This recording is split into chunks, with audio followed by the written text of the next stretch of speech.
Chapter 355.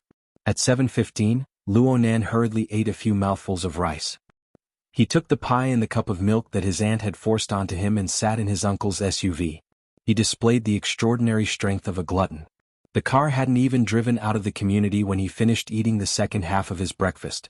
He opened the car window and accurately threw the empty paper cup into the trash can on the roadside. His level of moving target practice was far beyond that of most people. Uncle Mo Haihang shot a glance at him and closed the car window. "You're not guessing, right? How could that be? I didn't train in martial arts for nothing." Luonan still clearly remembered the scene of the two elders racking their brains at the head of the bed in the wee hours of the morning. He felt ashamed and subconsciously jested. "Look at my skill and accuracy. Uncle, take me to play with guns someday. I've forgotten where the doors of the shooting center face in the past few years." "Sure. It's rare for you to ask." Mo Haihang straightforwardly agreed. Then he seemed to ask casually, "How have you been at school recently? I mean, have your social circles gotten a bit bigger?" Luonan felt that his uncle's words had a deeper meaning. He responded with a few words, but he was worried that he would be too vague. It would be hard to gain the trust of others. He just so happened to have a matter on hand, so he changed his tone and spoke. He was also asking for guidance. "Uncle, how do I cooperate with others? I recently had a club activity, so I formed a temporary team to do things together. I don't really understand how to do things properly." Mo Haihang answered as he drove, "Since it's a team, you need to understand your role in the team. You need to be the leader or the planner. You need to know your place as a technician or logistics." This answer was too perfunctory. Luonan wasn't very satisfied. "This is from the standpoint of a team." "That's right. Since it's a cooperation, of course we need to talk about the team." Luonan rolled his eyes. "I want to work from a personal perspective. I want to know how to be respected in a team." Mo Haihang looked at the road and didn't look at Luonan. He laughed and answered, "The concept of respect is too vague. There's no universal standard. Everyone's role is different. Their expressions of respect will be different as well. A fellow who considers himself a leader may respect his subordinates as praise. But if the person he praises doesn't consider himself a subordinate, will he feel respected?" "That's true. So, if the environment is not formed, don't talk about the relationship in the environment. It can change at any time. For example, respect can be a reward, but it can also be a price. That temporary team of yours, will talk about it after it becomes a qualified team." Talking with an intellectual like his uncle was far too taxing on his brain cells. Luonan first shrank back. He half closed his eyes and looked again at Peony's evaluation in the internal report. Crow's professional level is unknown, and his initial judgment is that he's introverted. He's not good at communication and lacks initiative. It might be more appropriate to classify him as a support. There might be room for negotiation in future collaborations. This was his partner. The official operation hadn't even started yet, but she was already trying to seize power. What was even worse was that she was trying to bargain.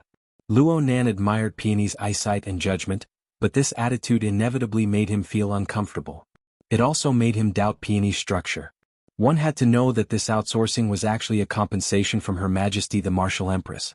No matter what, she would not discount it. Peony's words instead proved that her position in the firm was relatively ordinary. She hadn't felt the boss's pulse. Wait a minute, this isn't like Peony's style. Luonan picked at her words and suddenly realized something. The so-called bargaining might not be to cut off the amount of money for the outsourcing. Instead, it was to settle down on future solicitations. If this was the case, then it was quite brilliant. At the very least, she could understand part of Her Majesty the Martial Empress's intentions. Luonan still had to ask He Yuan before he obtained an answer. Luonan felt mentally exhausted to be on the same team as this kind of person and to seize the upper hand. Mo Haihang took the initiative to talk to him at this time. "I have a general idea of what you're thinking. You feel that you need to have a goal or a paradigm when doing things. If you really don't know what to do, then learn from me. I feel that we are quite similar. See if we're suited to each other." Luonan immediately teared up. "I was waiting for you to say this. I have a motto. Take a look." Mo Haihang sent him a message.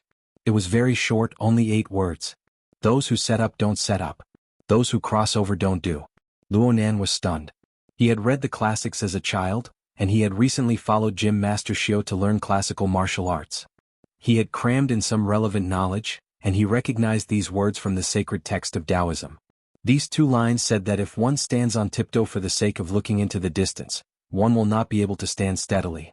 If one takes large strides for the sake of speed, one will not be able to walk very far. After these two lines there was another line, those who see themselves do not understand. Those who are self-righteous do not reveal themselves. Those who cut themselves down have no merit. Those who are self-conceited do not grow. And so on and so forth. The general meaning was that one cannot rely on frivolous and impetuous behavior. The deeper meaning was that one must retreat in order to advance. Well, this was indeed a style of doing things.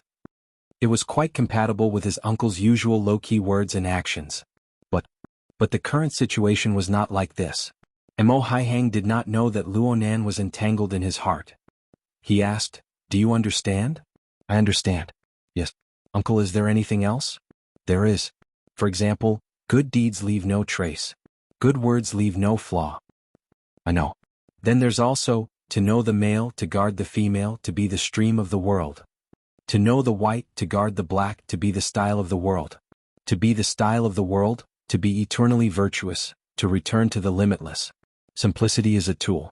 The sage uses it as a commander. Therefore the great system cannot be cut." Luonan was scared. He simply memorized the entire passage in one breath. There were at least 80 similar sentences in the book of Taoism, if not 100. But this was really not what he needed. Mo Haihang laughed loudly. "You clearly know what you want to do. Why do you need to ask me?" Luonan knew that he had been played. He was left speechless for a time. Actually, he wasn't interested in any kind of method. He didn't need to suppress others. If he had a choice, he would quietly stay in a corner and refine his external neuron. He would carefully experience this process and see what kind of result he would obtain in the end. However, he needed to do some things in order to obtain this peace. This entanglement was not something that could be explained to outsiders. Mo Haihang used his finger to draw circles on his temple. "Let me guess what you're thinking about. You want to do something but you don't know if you can do it. So you want to find a successful paradigm like a set of formulas. You want to throw all sorts of parameters into it and then you'll succeed?" Luonan made a sound. "Just for reference." Mo Haihang nodded. He then shook his head and sighed. Nan, how old are you this year?" 16. "What a good age. When I was 16 years old, I knocked up a classmate's belly. My old man kicked me down the stairs. My mouth was broken from the fall. Damn this gossip." Luonan's chin smashed against his chest. He didn't close his mouth for a long time. Mo Haihang's gaze was fixed in front of him. He smiled gently as if he was recalling a youth that would never return. But in the end, his gaze was still on Luonan's body. "It seems that I haven't beaten you since you were 10 years old. Right?" "Oh, it seems so." A child in his teens. Second puberty and rebellious phase. What a wonderful period. You actually passed by just like that? "Uncle, are you very disappointed that you didn't get the chance to beat me?" While Luonan was secretly ridiculing, new words poured into Luonan's ears. "Tell me, should I praise you for being mature for your age? Or should I worry that there are problems with your physical and mental development?" Luonan raised his head in surprise. He met Mo Haihang's clear and cold gaze. He realized the serious attitude within. Humans have never been perfect creatures. The evolutionary history of this species is a history of trial and error. At most they have decent luck. So, society is very cruel but it always leaves some room for trial and error. This is especially true for young people. Your grandfather's societal format chart only lists students. There is a group of people who pay tuition fees within it. His uncle's words had a scholarly seriousness to them. Luonan was a bit flustered. He didn't know what attitude he should use to respond. In the end he could only respond with grunts. Mo Haihang seemed to be interrogating him. "Then Nan, you tell me. Why are you so stingy with your tuition fees?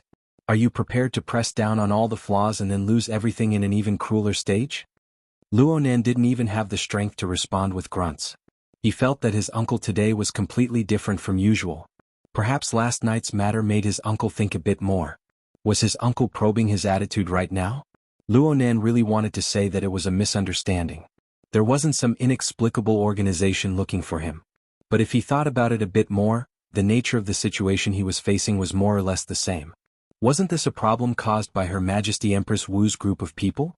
His mind spun a few times and he finally came up with words with great difficulty. "So you're saying that I have to feel the stones and cross the river? You're saying that I have to fall down a few times? You guys are Uncle Wolf and Aunt Eagle, okay?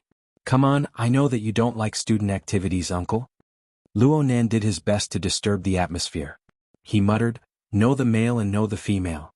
Know the white and know the black. Know the honor and know the disgrace. Suffering losses is a blessing. I know how to carry, okay. Mo Haihang looked at him calmly. In the end, he washed away all of his solemn and cold aura. He returned to his normal state and smiled. I hope so. All right. You need to keep your mouth shut about the matter I just told you. You don't really want me to beat you up, right? Luo Nan blinked. If you don't say it, then I need to have the courage to pay the tuition fees. What?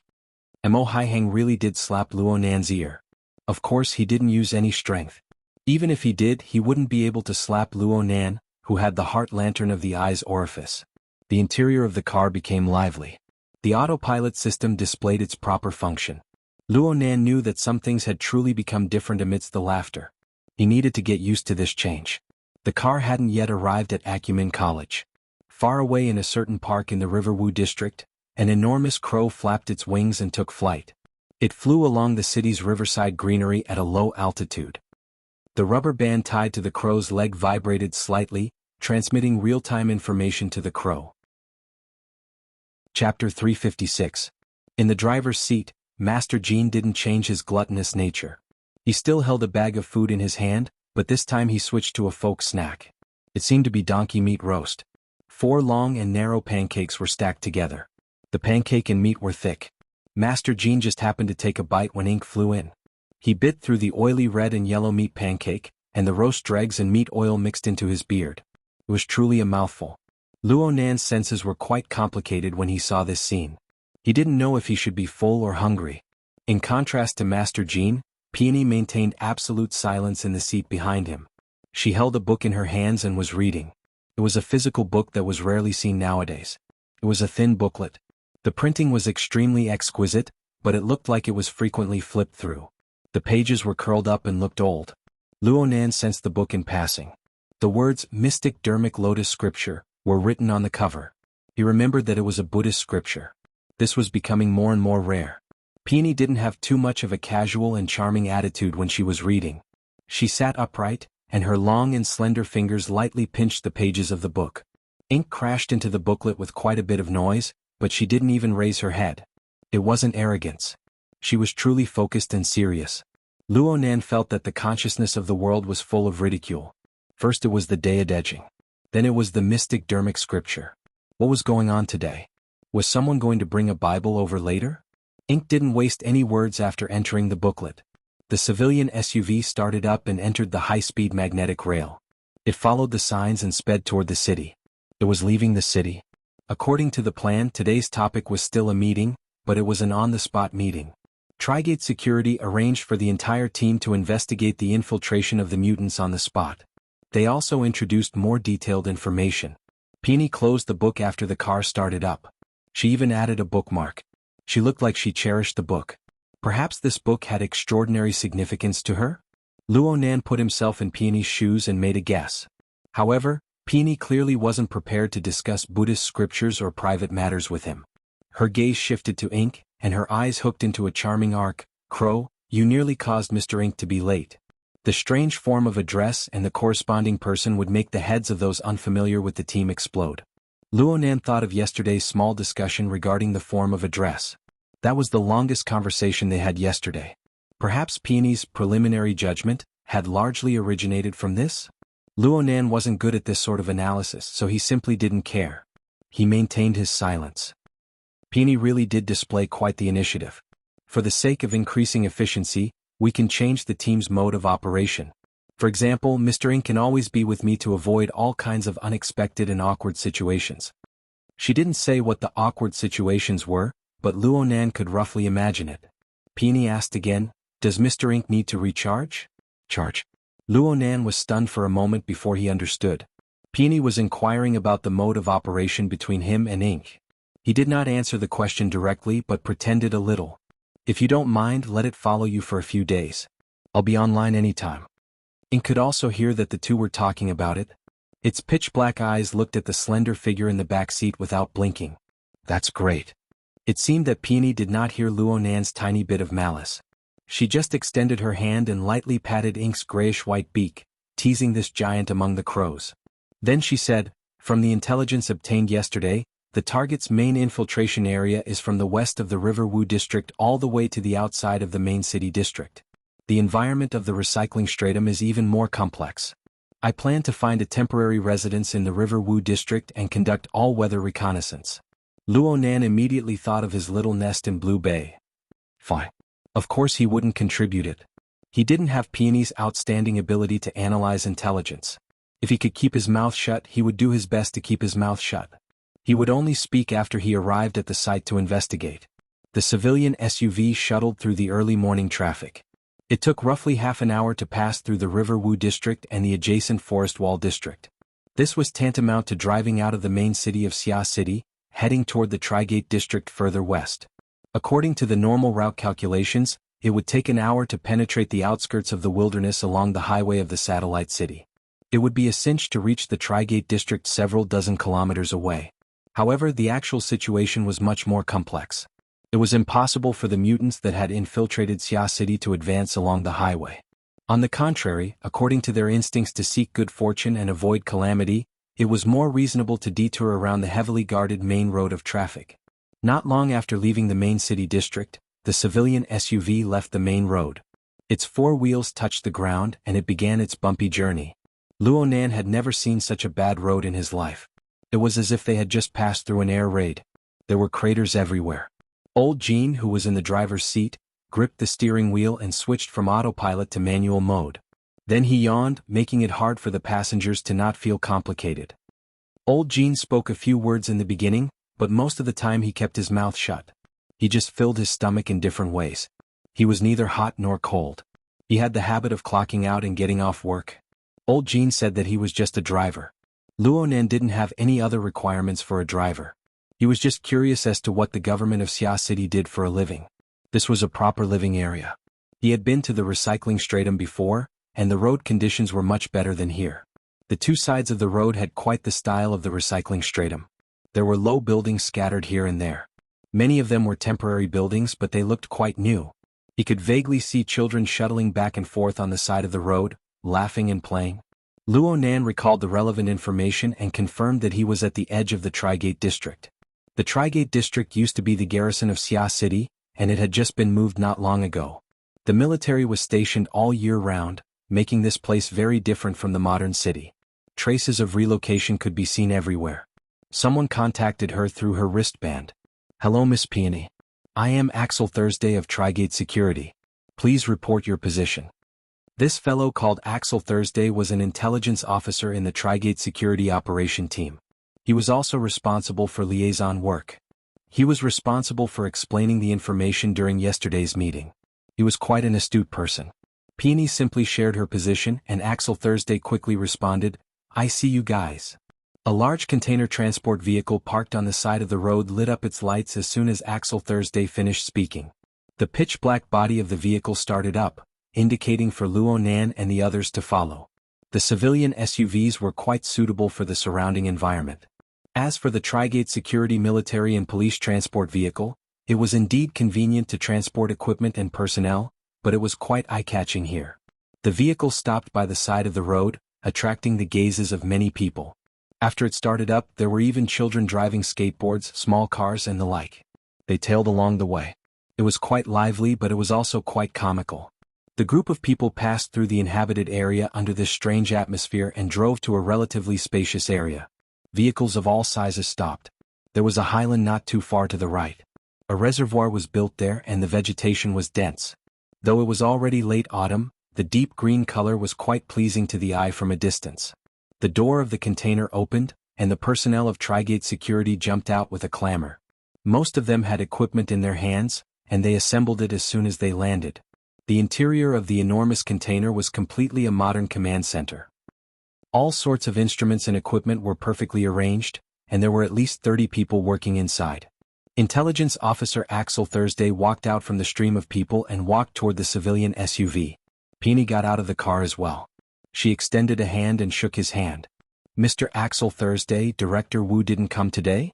Axel Thursday had originally wanted to report this matter, but Peony beat him to it. His imposing manner unconsciously weakened, and the report turned into an explanation. Director Wu is participating in a last-minute meeting. He can't come, so he entrusted me to apologize to Miss Peony and Mr. Long 7. Long 7 is already here? Mr. Long 7 came a bit early. He said he was going to take a look at the reservoir. Oh yeah. Peony gazed into the distance, a faint smile on her face. She was dressed more or less the same as yesterday. She was dressed in a slim-fitting hunting attire, which suited her tall and slender figure the best. But this time she didn't tie her hair into a ponytail. Her long hair was tied into a bun, and she used a wide-brimmed hat to hold it in place. The brim of the hat blocked her overly charming eyes, but the shadow that fell accentuated the contours of her face all the more. She was explosively handsome. Ink, who had just flown out of the car, had undoubtedly become a tool that served as a foil. The reservoir is the main point of our investigation. Intelligence Officer Axel Thursday had attended a lot of classes yesterday, so he unconsciously wanted to explain. Trigate District was originally a river. The largest freshwater river around Xia City passes through here and flows into the sea. It's just that during World War III, the military carried out a destructive project to prevent mutants from breaking through the defenses of the river. This project caused the river to change and the water to dry up. Nowadays it has already formed a low-lying area, but the underground water system is still extremely complex. We need to pay close attention to it. As he spoke, a 6 or 7-year-old brat suddenly moved in front of him. He opened his mouth and asked, "Are you guys here to attack the gangs?" "All right." The children of the inhabited area had tailed them all the way, and they had finally arrived. They might be young, but they could tell that this side was the most attractive. Plus there was a huge crow. It was very eye-catching, so they naturally gathered over. Gangs? It seemed that Peony was more interested in this topic than the history of Trigate District. Unfortunately, the impetuous brat was dragged away by his companions in the blink of an eye. He was strictly ordered not to speak any more nonsense. After that, the group of brats were only interested in the beautiful woman, the large car, and the crow. Not only did they forcefully crowd around, but they also wanted to take advantage of the situation. They climbed up the car wanting to touch ink on the roof of the car. They forced the crow to fly into the air. Only then did they avoid being crippled by the claws of the devil. Very few children in the city are this wild. Peony's words seemed to have a deeper meaning, and Axel Thursday understood tacitly. Yes. They should be residents who migrated from the recycling stratum. It's said that a portion of naturalized vagrants have mixed in as well. Their social relationships are very complicated. It's also because the military didn't do a good job of handing over the defense. This area suddenly became a no-man's land, and many people want to take advantage of the situation. Chapter 357. Today, Long 7 wore an outdoor leather jacket, short riding boots, and a checkered scarf around his neck. He was like a male model walking on the runway. He was very flirtatious, and together with Peony, they formed part of the operation team's attractiveness. However, he himself was quite professional. His entire body was covered in dust, and his leather jacket was stuck with spider webs. Clearly, he wasn't just going to the reservoir to take a look. Long 7 casually patted the dust off his jacket and asked, "Is the power of the gang spreading faster than the government?" Axel Thursday didn't want to say anything, but Long 7 and Peony both stared at him. It looked like they were very interested in this topic, so he could only explain, "Do you see that road? It's the one that's been half repaired." When they left the city, people more or less noticed the old road that extended from the main city district. It was a two-way road with 12 lanes. It was very wide, but it was quite old. There were no high-speed magnetic tracks installed. The follow-up construction didn't keep up either. It still had a bit of shape when it extended from the city, but it was unknown where it started, but it was annihilated among the buildings. This road has a history of 30 years. It was originally designed as the main east-west road of Xia City, and it was connected to the war transport channel in the wilderness. But after superconducting technology became practical, the main road was laid out in the direction of the magnetic tracks, and this road became useless. Axel Thursday drew a dotted line on the digital map he had already projected. But its geographical location is still quite superior. Through this road, one can directly reach the recycling stratum of the River Wu district. Naturally, matters related to the underworld will be quite active there. Luo Nan recalled when he heard Axel Thursday say this. He had fought on this road before. It was that time with Jack. The gang was just a small interlude. Today's main goal was to discuss the next step of the operation. Actually, Luo Nan believed that Trigate security would immediately begin their formal reconnaissance and search when he saw their posture. But whether it was Trigate Security, Peony, or Long 7, they were more patient than he imagined. They continued to hold meetings. They held meetings in the old river, beside the reservoir, and in the inhabited area. One meeting followed another. Perhaps they never stopped. With great difficulty, the inhabited area came to an end. They followed the possible route of the target and gradually advanced toward the main city district. They could stop by the roadside at any time to conduct information collection and discussion. Perhaps from their perspective this was a form of reconnaissance and search? Frankly speaking, Luonan was brimming with interest when he listened to the meeting yesterday afternoon. He was cautious and conscientious in the morning. But at noon his patience began to plummet. At the end of the day he was already used to using supernatural abilities to solve problems efficiently and directly. He kept a respectful distance from mathematical problems like models and probabilities. Yes, He Yuan had mentioned this tendency in her lectures. It was called extraordinary logic. This tendency was very common in the inner world. He just didn't expect that a rookie like him who had just joined would unconsciously be assimilated. When he looked at Peony and Seven Dragons again, he couldn't help but admire them. Of these two, one was an elite of the hidden indigo firm and the other was a burner. They both belonged to the circle of the inner world, and it was unknown how they managed to overcome it. Luonan finally retreated in defeat. His mind completely returned to the campus just in time for dinner. He and Shuelei didn't have the same classes in the morning, so they only met up after class and went to eat together. Acumen College's lunch break was extremely short.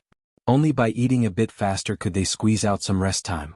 Luonan and Shuelei both had afternoon classes, so they were even more nervous. The two ate with their heads down. They only had the time to chat when they got on the tram that passed through the campus. Since it was lunchtime, Luonan talked about the matter of his eye orifice connecting last night. Shuelei naturally didn't hesitate to praise him. "Nanster, you really are godly. You've already reached a higher level in the internal refinement technique." Shuelei was a bit emotional. "Back then I was just trying to make a living horse out of a dead horse. I wanted you to learn breathing techniques to reduce the pain. Who would have thought that you would advance by leaps and bounds like this? The gym master also said that you're the most diligent of all the students he has taught for so many years." Luonan laughed. "I'm still thinking about what to do next. The gym master mentioned it before.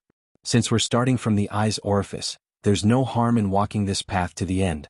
The so-called 7 orifices and 6 roots, the gate of life and death. The mysterious and the mysterious reflect each other's life. There are 9 orifices in the mysterious and 6 roots in the release. One focuses on life, and the other cultivates one's nature." Shuelei said a few words that weren't very clear.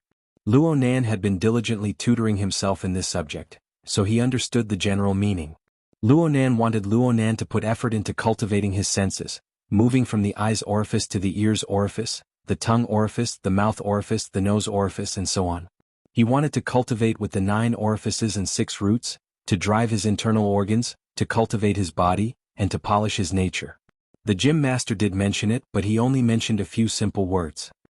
The specific steps and train of thought still require the gym master to personally write them out. "Do you want to go tonight?" "Of course I want to go. I'll let the gym master evaluate me so that I don't make a mistake." In other words, the time he spent exploring the secrets of gear would be pushed back. This wasn't the first time Luonan felt that he didn't have enough time, but this sort of feeling would become more frequent in the future. Shuelei asked about the situation of the outsourcing business. He was more or less curious about this. Luonan picked a few interesting things to tell him, but he couldn't avoid mentioning the long suffering of the meeting. Shuelei listened with a grimace. "We don't understand the world of professionals. If it were me I'd probably collapse a long time ago. Your business is a bit different from what I imagined it to be. When will you be able to make a name for yourself?" God knows. Luonan felt very conflicted in his mind. Actually, he really hoped to obtain some knowledge from this and harvest some benefits. But when he truly delved deeper, he was unable to keep up with the progress.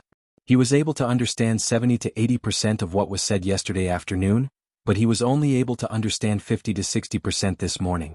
The ratio in the afternoon would probably be even more miserable. He had to admit, the relevant knowledge structure is far too lacking when compared to these professionals. "Zhang Yingying wants me to seize the initiative." "Take the initiative, my ass." "Nanster, I think you're wrong." Shuelei shook his head over and over. The gym master said that the greatest taboo in cultivation is knowing half a thing. Piecemeal knowledge and opinionated logic, when combined together, is the road to death.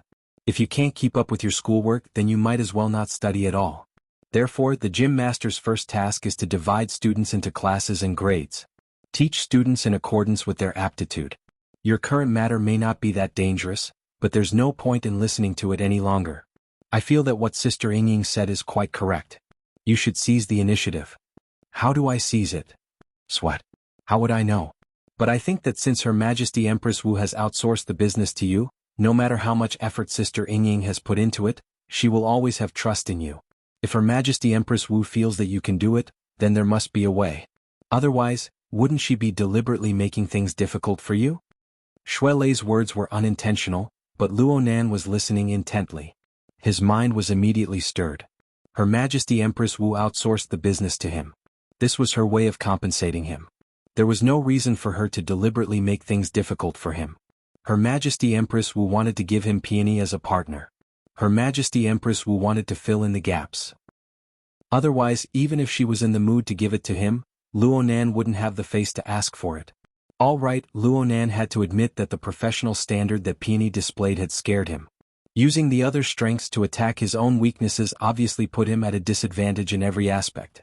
Shui Lei said, "Actually, I feel that you've done quite well in the past. Back at Frost River Reality, Red Fox, Papercut, and the others went against you, but in the end they were all convinced by you. Of course there was also last week. We practically didn't help at all. You handled everything by yourself." Cough, I didn't. Don't be modest. I was chatting with Cragburst 2 days ago. He said that with that Devil Ray by your side, he could completely treat you as a B-rank power. Not to mention that heaven-defying pure sensing ability. Right now your status in the Xia City branch is catching up to Old Man you of yesteryear. Hee, Old Man you didn't have 2 extraordinaries to back him up. Really? You've done quite well? Shui Lei rolled his eyes. Let's not act cute with malice. Don't tell me you want me to praise you from the beginning? Alright, I'm speaking the truth. I really agree with Cragburst's words. Your pure sensing ability is heaven-defying. I heard that Cat Eyes directly changed the direction of her abilities because of you. She's going to focus on long-range perception from now on. She's giving up on all-encompassing perception. Something like that happened? This was the first time Luo Nan heard of this. He blushed with shame for a time.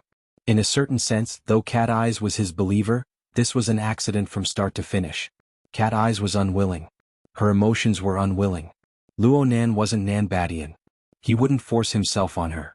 Instead, he deliberately pulled apart the distance between him and Cat Eyes. Now it looked like he had pulled the distance a bit too far. Alright, he was a bit distant from everyone. With the Hexier, it was very convenient to communicate on the psychic wave network. Shui Lei had entered the society a month later than him. Shui Lei could chat, fart, and listen to gossip. Shui Lei could do anything. Luo Nan was the type of person who didn't have access to information. Character. Shui Lei didn't know of Luo Nan's rueful thoughts. He continued, "When we were chatting, I suspected that this ability of yours is still in the explosive growth stage. Every time you move, the number you obtain is different. Sister Yingying said that when you were at Frost River Reality, your soul-attached state had an upper limit of 500 meters. When your soul and body are united, the limit of your senses is 80 meters. But last time at Ocean Sky Cloud City I was on the 88th floor and you were on the viewing platform. You were on the 142nd floor. There were 62 floors in between. That's nearly 300 meters. You should have been in the soul and body united state back then." Luo Nan chuckled. This is the benefit of following the gym master in cultivation. Shui Lei loved to hear these words. He immediately grinned until his eyes couldn't be seen. "So, Nanster, you don't need to worry about anything. There's no need to worry at all. In the entirety of Xia City, not counting the 2 extraordinaries, there's no one who can compare to you in terms of all-encompassing senses." These words sounded very familiar. Luo Nan suddenly asked, "Did Yingying look for you to be a lobbyist?" Shui Lei's grin froze. Then he moved closer to Luo Nan with a fawning smile. "I just feel that Sister Yingying's words are quite reasonable." "I feel the same." Chapter 358. Luo Nan spoke very confidently. After all, most of it was just a joke. He wasn't in a rush to show off. Instead, he found a secluded place with Shui Lei and earnestly finished his afternoon lesson. Only then did he return his attention to the marching team. Luo Nan's consciousness was attached to Ink's body. As expected, there was still a meeting going on over there. They just added a working meal. Peony and Long 7 both behaved very professionally, and Ink took the opportunity to display the important reason for its enormous body. It ate nearly a person's worth of food as a single bird. After lunch, the group of people had another meeting by the roadside. Ink was on the roof of the civilian SUV. The luggage rack was just right for its thick toes to grasp, so it stood steadily. It was just that his head was drooping, and he had already entered a half-asleep state. 4 birds, staying quiet for a long period of time, coupled with the effects of digestion, consumed considerable physical strength and energy. It more or less went against nature. Therefore, when Luonan's telepathic thoughts cut in, Ink quivered and cried out twice. It flapped its wings and flew without hesitation. In the blink of an eye, it flew under the radiant sun. Under the sunlight, Ink's black feathers were cool and refreshing. They trembled in the wind, suffused with a deep blue luster. It was actually a bit dazzling. The black shadow and the blazing sun fused together in a strange harmony, causing Intelligence Officer Axel though to click his tongue in wonder. Of course he couldn't help but suspect that it was a bit funny. This crow is vigorous and mighty. It understands human nature. Can be called a divine steed. His voice fell and Ink flapped its wings. It turned in a different direction and flew far away. Soon it disappeared without a trace. Axel though grunted. He covered his eyes with his hand and looked at the sky. What's wrong? Peony didn't even raise her head. Don't mind it. Ink circled in the sky for a moment before finding its target. It slightly adjusted its direction, and soon it arrived above the old road that cut through the city. It flew along the road. Although he said he wanted to take the initiative, he didn't immediately give orders to the operations team. Luonan couldn't use methods as heavy as shame in a short time. His many years of experimental experience had forced him to develop a cautious personality.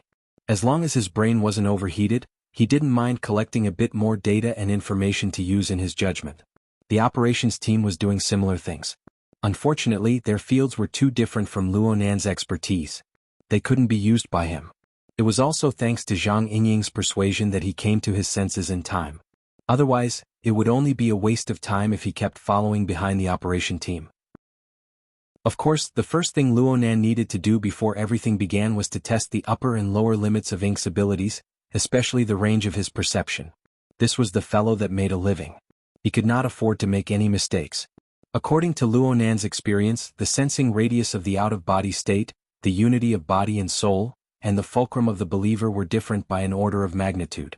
In other words, under the premise that his out-of-body senses could reach up to 20 kilometers, the limit of a normal fusion of spirit and body was 2 kilometers. For a believer like Ink, it should be around 200 meters. If he deliberately strengthened it, it would increase even further. However, based on past experience, Ink's brain capacity was probably not enough to process information that was too complicated. Packet loss and frame drop were very normal things, and it still needed some time to adjust. Truth be told, this was work that should have been done a few days ago. It was just that Luonan had too many things on hand, so he kept forgetting about it. He pushed it back until now. Let's test the upper limit first. The situation was a bit unexpected when Luonan actually did it. Where was the packet loss? It was as if a high-speed magnetic track had opened up between Luonan's main body and Ink. The relevant information did not need to be transferred at all. No, it seemed like there was no transmission process. The distance in space was warped for some reason. This feeling was strange and familiar. Luonan spent a bit of time to recall. He finally remembered with great difficulty that he had used the life sketches to draw the Star River and Frost River reality. He seemed to have used this method to pull the Wraith sign over. The Wraith sign evolved into a Colosseum and fought with the human-faced arachnid raised by the Order of Justice. After all, the Wraith sign was a Darksider species. It was an existence that belonged to the mental plane. It made sense for it to be summoned. Ink had a material form. Could this peculiarity be reflected in the transmission of information? In any case, with the existence of this connection, the only factor that limited Ink's detection ability was the limit of its own capacity. This made things much easier. Ink was the most commonly used living test subject during Luonan's repeated experiments. Naturally, it had its miraculous aspects for it to be able to live safely until now. And in Luonan's formatting theory system, it had already leaped to the level of a staff member. Its connection with Luonan was even closer, and this further catalyzed its basic abilities. Luonan was itching to give it a try. Ink transformed into a shadow, sweeping past the buildings on both sides of the old-fashioned highway. From Luonan's perspective, Ink was like a scout released in a strategy game. The fog of war was peeled away everywhere it passed, revealing a passageway that was 200 to 300 meters wide. However, the scene of reality revealed was mostly illusory. What was more dazzling to the eye was the floating and changing constellations of stars and the river of stars. Luonan didn't have any clear thoughts right now. In any case, he just needed to display his specialty. His specialty wasn't just the all-encompassing perception that forced Cat Eyes to change her profession. Just this matter alone, he felt that the starry sky constructed from the life sketches should be more suitable. Right now, a small starry sky was opened up with ink at the center. It resonated with the hazy star river that his main body sensed from a distance, covering the existence of all living beings within this range. Luonan feared that his clairvoyance would be insufficient. He honestly scanned the composition of each group of stars one by one, not wanting to miss a single detail. Peony didn't contact him during this period of time. He simply scanned the entire way at a speed of around 80 kilometers per hour. But after scanning for half the afternoon, the school's society activities were about to begin. Luonan reckoned that he was about to fly back to the main city district, but he didn't find anything. Luonan began to feel the difficulty of this task. He didn't have a particularly clear train of thought for the time being, so he could only work hard. A scanning radius of 200 to 300 meters was already the best in Xia City, but it was still too clumsy in the face of the enormous city district and suburbs of Xia City. Ink's sensing radius is still too small. Should I switch to my main body? A special sensation suddenly flickered while he was pondering. Luonan was overjoyed. It didn't matter if it was the target or not. His attention was instantly focused on it. A speck of bright light fell beneath the starry sky constructed from the life sketches, imprinting itself onto the star atlas.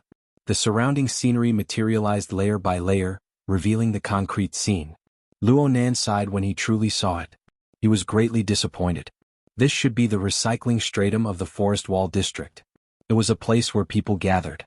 The target he had just scanned wasn't a mutant, but a middle-aged man.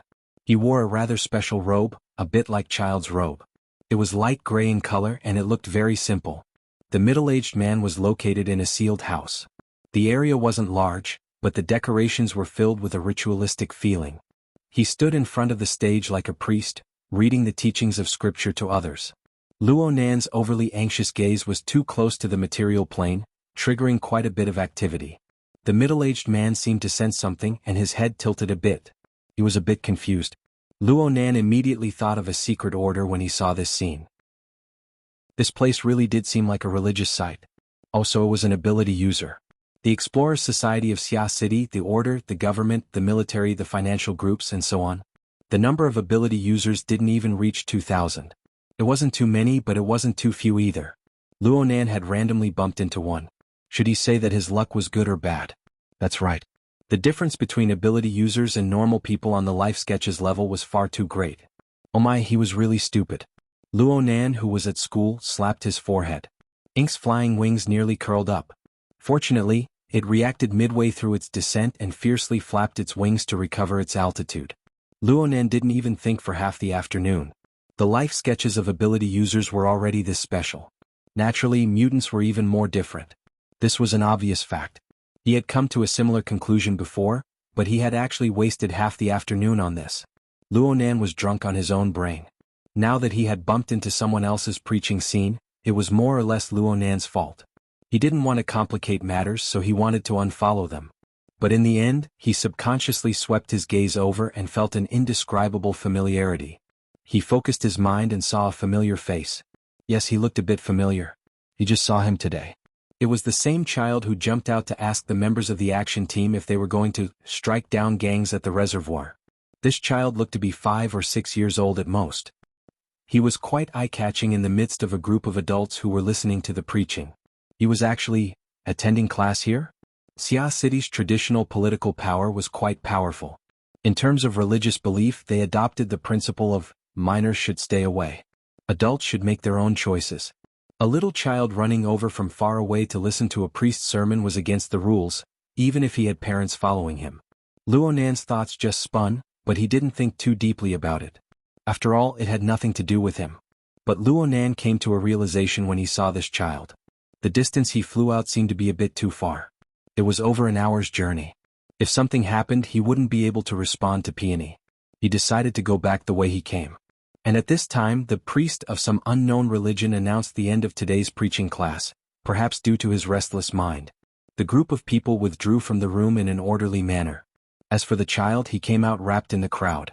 He lifted up an electric scooter from the side of the road and followed the old road to the west. He's alone.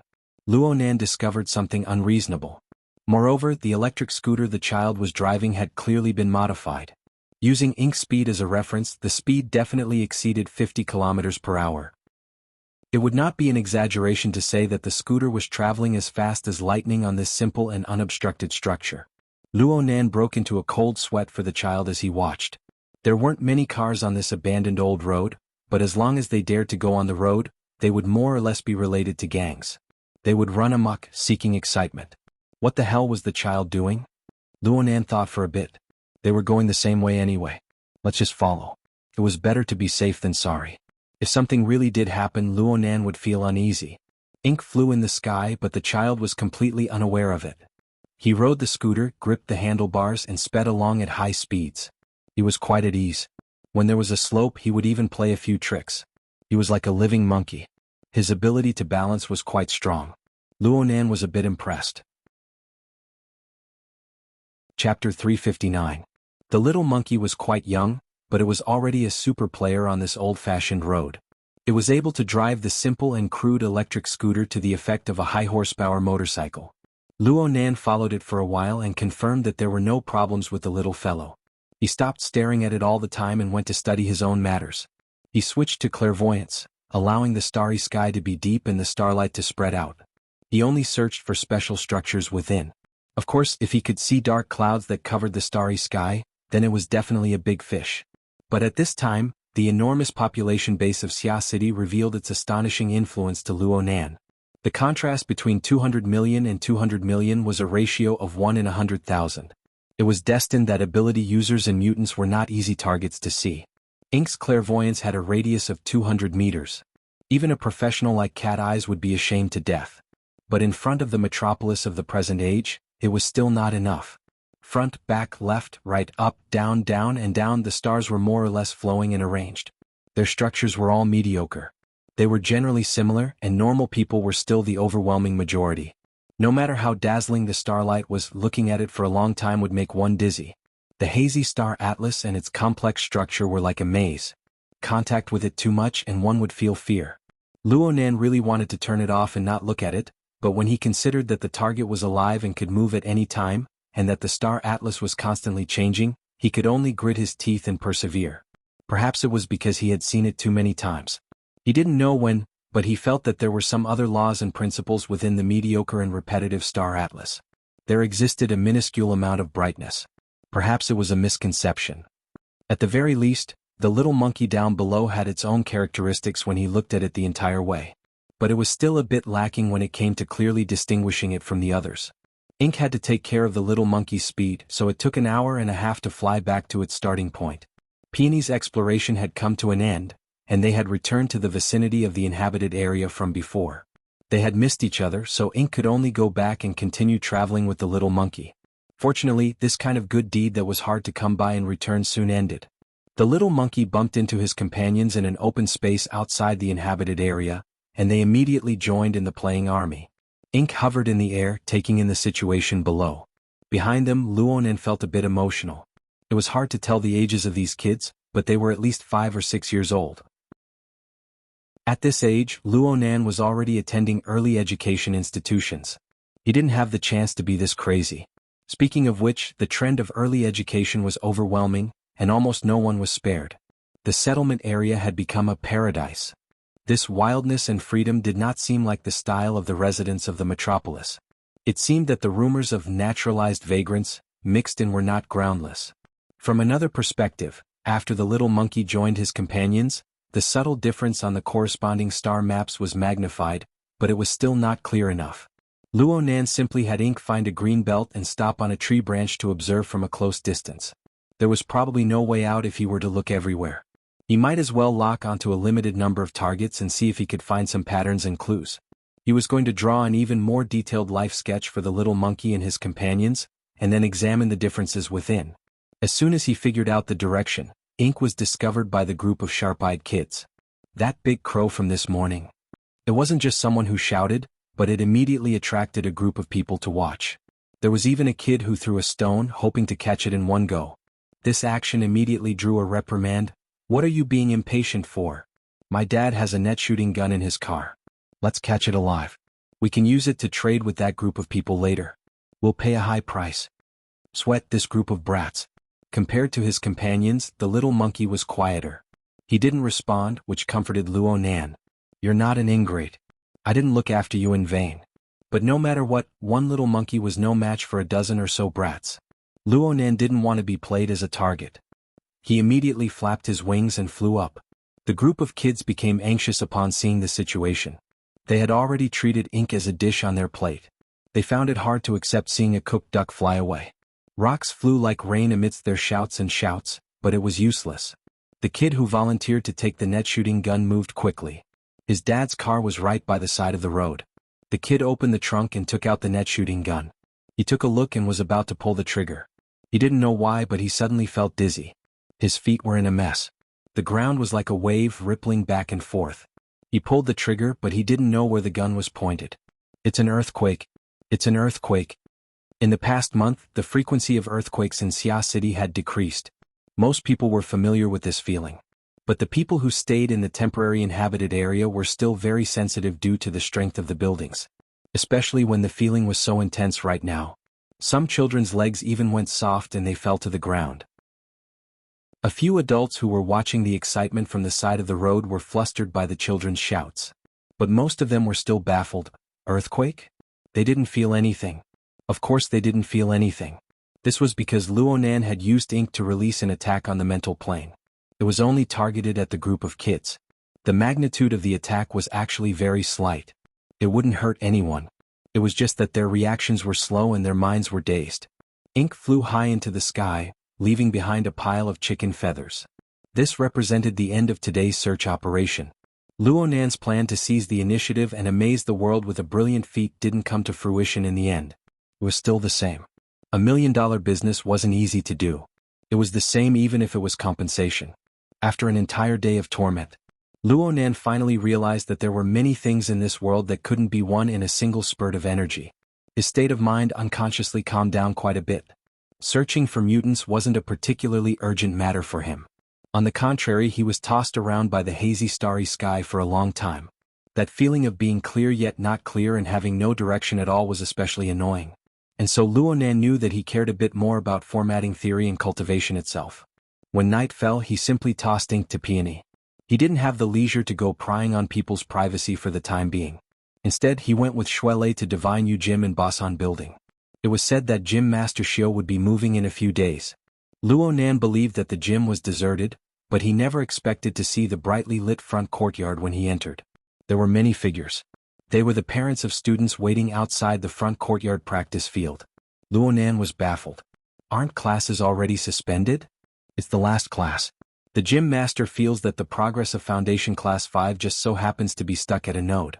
He wants to teach them for a few more days. It would be a lucky chance if there are students who are able to gain enlightenment. The classes for the next few days are all free. Oh. This was something that Gym Master Xiao was capable of doing. The classes were almost over by the time they arrived. They followed Shuelei's instructions and directly entered the practice field. They saw Gym Master Xiao. Luo Nan simply stood stupefied at the entrance. Chapter 360. Xiao Xinyu, who taught children, was very different from usual. He was completely different. The gloomy and cold expression that Luo Nan was most familiar with had flown off to God knows where. What Luo Nan saw was a middle-aged kindergarten teacher with a relaxed expression and a smile. His four limbs were on the ground, his body arched as he crawled. His figure was stretched and his spine swayed. He was like a large lazy cat. A group of 7 or 8-year-old children were imitating him. They meowed happily and they even developed new skills on their own. They flipped, rolled, pounced and twisted. It was quite lively. Luo Nan was truly dumbfounded. Shuelei felt the need to explain. Cough. This is the cat form that the gym master created specifically for children. You might even be able to see the dog form in the future. It walks the path of the god of imagery. You know, the children in the city are more familiar with these two animals. It's easier for them to refer to. Really? Luo Nan was still a bit absent-minded. Shuelei understood what Luo Nan was thinking. He said, The gym master has always been the most amiable to children. Back in the day when I was in the basic class, it was like the spring breeze and rain. But when I transferred to the specialized class I was personally taught. Oh my God. He felt nostalgic and he grimaced in pain. He felt quite complicated. Xiao Xinyu had already seen them, but his reaction was very calm. It was impossible to see any misgivings about his image collapsing. He was still on the ground, leading the children to crawl in circles. They fully stretched their limbs and moved their joints. He even reminded them to control their breathing. The scene could be described as chaotic but orderly. It was under control from beginning to end. Xiao Xinyu practiced in this manner for another round before getting up. He signaled for Luo Nan and Shui Lei to come over. The children were still dominating the field, playing crazily, practicing. Luo Nan and Shui Lei carefully circled around the group of overly energetic little fellows and stood next to Xiao Xinyu. Gym Master Xiao's expression had indeed returned to its usual calm state. It was as if the lazy, relaxed and carefree expression from before were all an illusion. Luo Nan wasn't stupid enough to take the initiative to mention it. He just obediently reported his recent cultivation progress. Xiao Xinyu asked a few details, confirming that Luo Nan's progress was real and effective. He didn't look surprised, just nodding. In the end he said, "You've finished cultivating in the eye's orifice. Your progress is fast and your foundation is solid. You should have talent. Continue cultivating along the path of the 9 orifices and 6 roots. There's no need to stick to the order. Try everything." Try everything? You'll only know if you've tried it yourself. Xiao Xinyu didn't think there was much to say, so he brushed it aside and changed the topic to what he thought was more important. Start from the 6 roots and 9 orifices and sense the surroundings. Worldly thoughts are like a tide which is very dangerous for cultivators. Therefore, true knowledge and clear vision is especially important.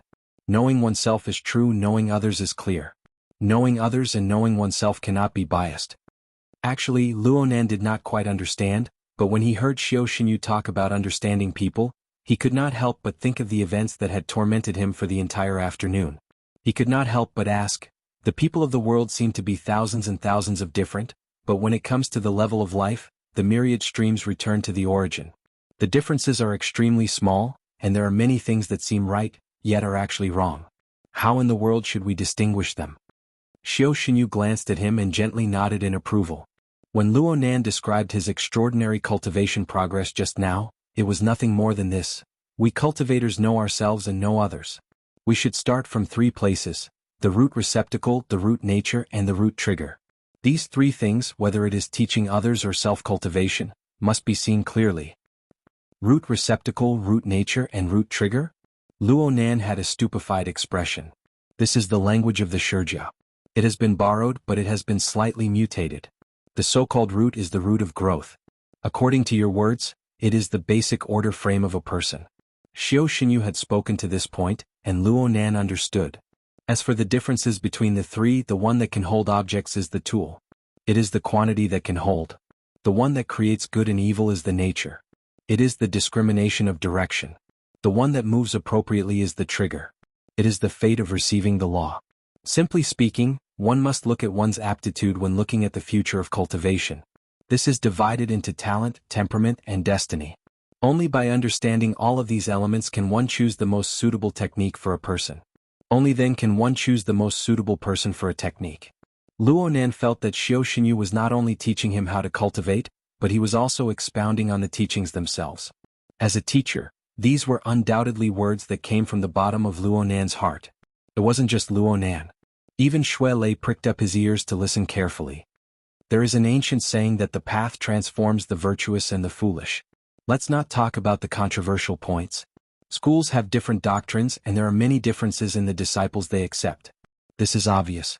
Most of these differences come from the root receptacle, the root nature, and the root trigger.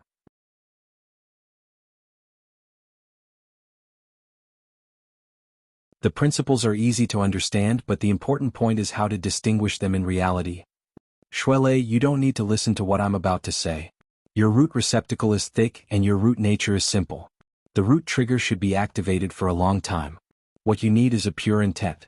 There is no benefit in learning these techniques of reasoning. Shui Lei shrunk his neck, and he obediently walked far away to act as a temporary instructor for the children. Luo Nan seemed to understand something. Xiao Xinyu had actually treated Shui Lei as a living example.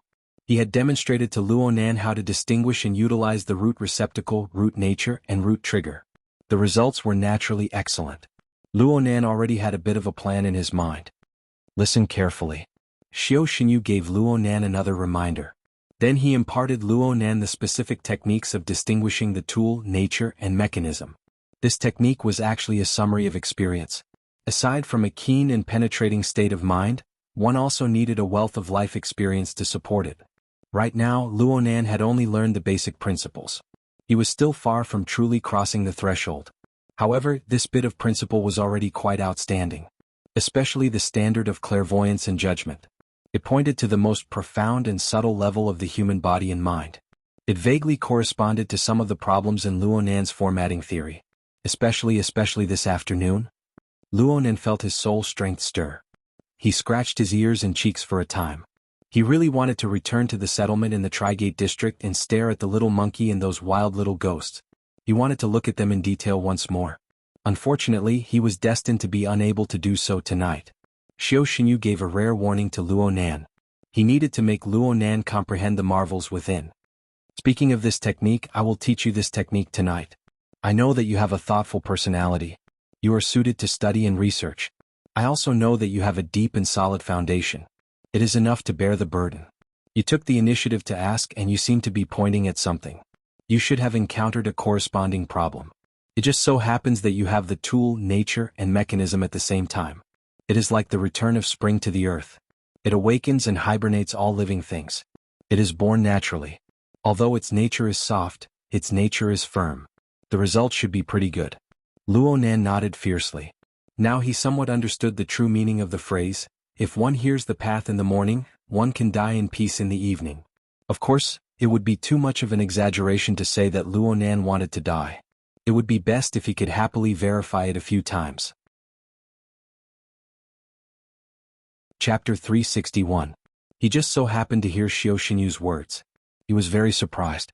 Gym Master, Nanster just opened one orifice. If you suddenly teach him so much, he might not be able to digest it. He might not have been able to in the past, but now there's no problem. The cultivation of the 9 orifices and 6 roots is nothing more than a dual cultivation of life and death. He has made progress in the cultivation of his nature arts, but the imbalance is still there. There's nothing wrong with advancing courageously in the aspect of life arts. In layman's terms, nature arts were the cultivation of the mental side, while life arts were the martial arts of the fleshly side. Luo Nan could understand these words, but what did made progress mean? It seemed to have nothing to do with the progress of the eye's orifice. Luo Nan had deep faith in Gym Master Xiao's insight due to his foundation in the art of dividing objects, nature, and mechanism. His thoughts turned, and he unconsciously thought of his special experience at Gear in the early hours of this morning. He was a bit distracted. Suddenly his mind became alert. Someone was reaching over with a hand. He instinctively slid his shoulder, but it was useless. Gym Master Xiao pressed down on his shoulder and exerted a bit of force, indicating for him to change his posture. Crouching tiger form.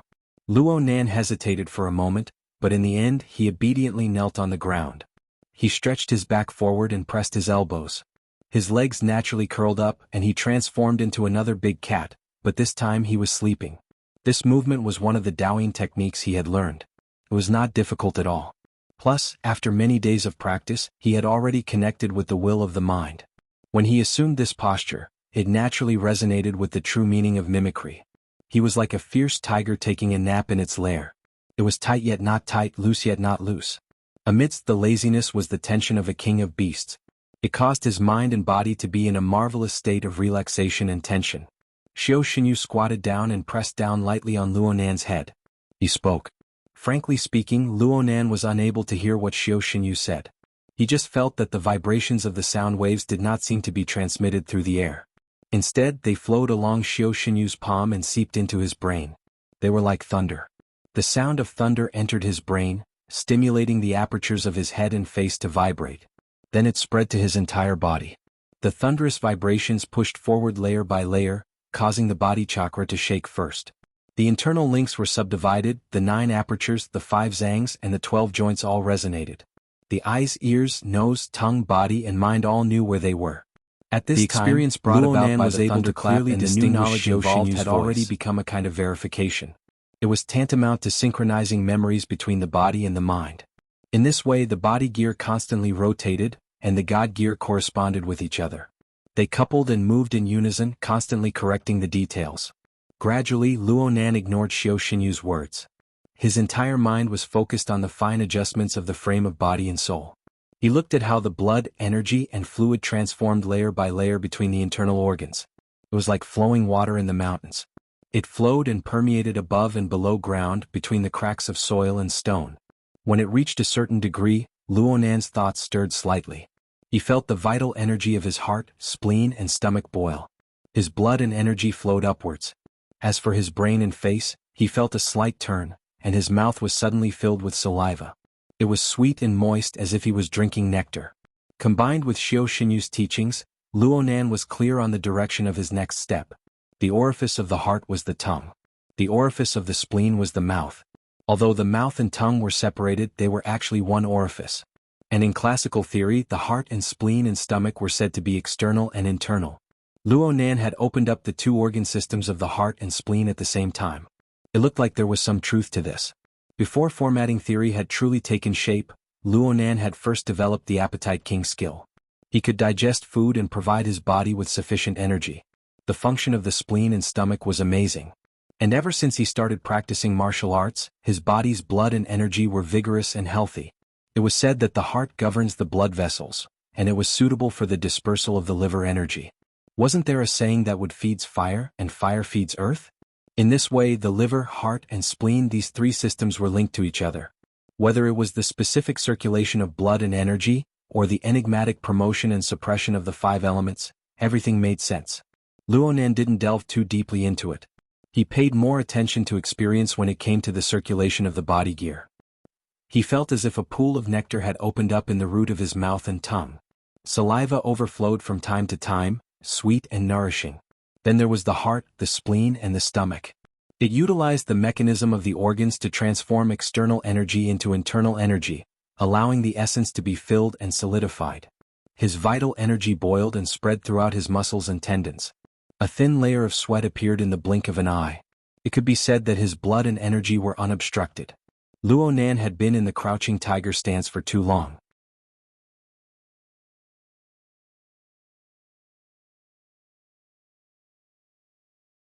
There were some children on the training field who saw Luo Nan lying on his stomach. They thought that Luo Nan was just like them. They meowed and pounced over. Shuelei jumped in fright. He wanted to block Luo Nan, but he was blocked by Xiao Xinyu, who had gotten up. The child didn't know how to control his weight. He directly bumped into Luo Nan's body. Luo Nan was still in a state of subtle comprehension. He didn't move, but his body was soft, smooth, and pliable. It was as if he had no bones. Bumping into him didn't hurt at all. The child rubbed and rubbed, having fun. Quite a few people followed suit. They laughed and laughed as they crowded over. They treated Luo Nan like a large pillow. They pressed and bumped into him without stopping. If Luo Nan continued to comprehend at this time, he would really become an immortal. A low growl came from his throat, and his body stretched out like a sleeping tiger. He stretched his back, and his skin and muscles naturally shook with force. Hidden energy surged out. The children around him fell to the ground, but not a single one was injured. Luo Nan saw the ground full of laughing children, and his childishness was aroused. He rolled on the ground like a cat or a tiger. His four limbs stretched out and his muscles relaxed. He looked vivid and lifelike. The group of children went crazy. They screamed and pounced over when they saw Luo Nan. Xiao Xinyu finally called for them to stop. Luo Nan had been stimulated by an opportune moment. He was instantly enlightened, but his foundation wasn't firm. There was a risk of failure if he continued to play. Xiao Xinyu waited for Luo Nan to stand up before speaking to Shuelei. His muscles and tendons have all been nourished. From now on he can practice fist techniques. Starting tomorrow you will be training with him. Training with him the moment he comes up? Does he have the time to slowly learn fist techniques? Xiao Xinyu's lips curved into a mocking smile. He's just getting used to his physique and training his reactions. At most, he'll be able to learn a few moves of fist techniques. In any case, his ambition doesn't lie here. Shuelei looked at Luo Nan, and Luo Nan scratched his head. The gym master is amazing. From Luo Nan's perspective, The progress of his cultivation was manifested in his fleshly body and in the operation of the body gear. However, it was not easy for him to explain in detail. After all, there were far too many specious things in classical theory. He was just a dabbler in it and he didn't fully understand many concepts. Most of them were instinctive actions and body memories. Tonight, what truly touched his soul was another set of knowledge that Gym Master Shio had imparted to him. It was the theory of the root receptacle, the root nature, and the root trigger. This set of knowledge was like a clear boundary and outline. It made his mind feel much clearer all of a sudden. It was a bit like, that's right. It was like the feeling of drawing with a brush. When Luonan first learned how to sketch, he first learned how to use composition, lines, light, and shadow to sketch a lifelike image.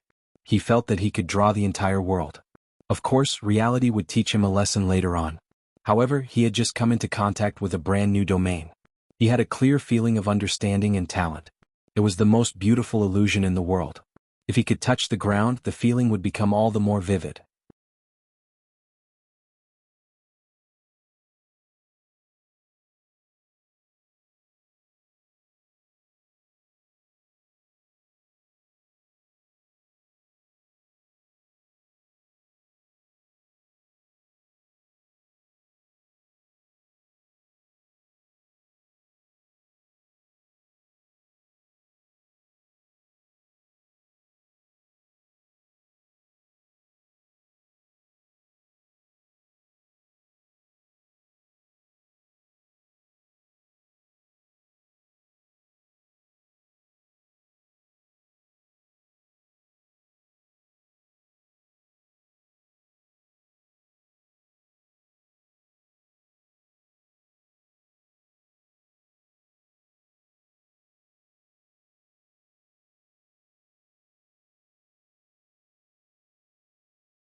Chapter 362.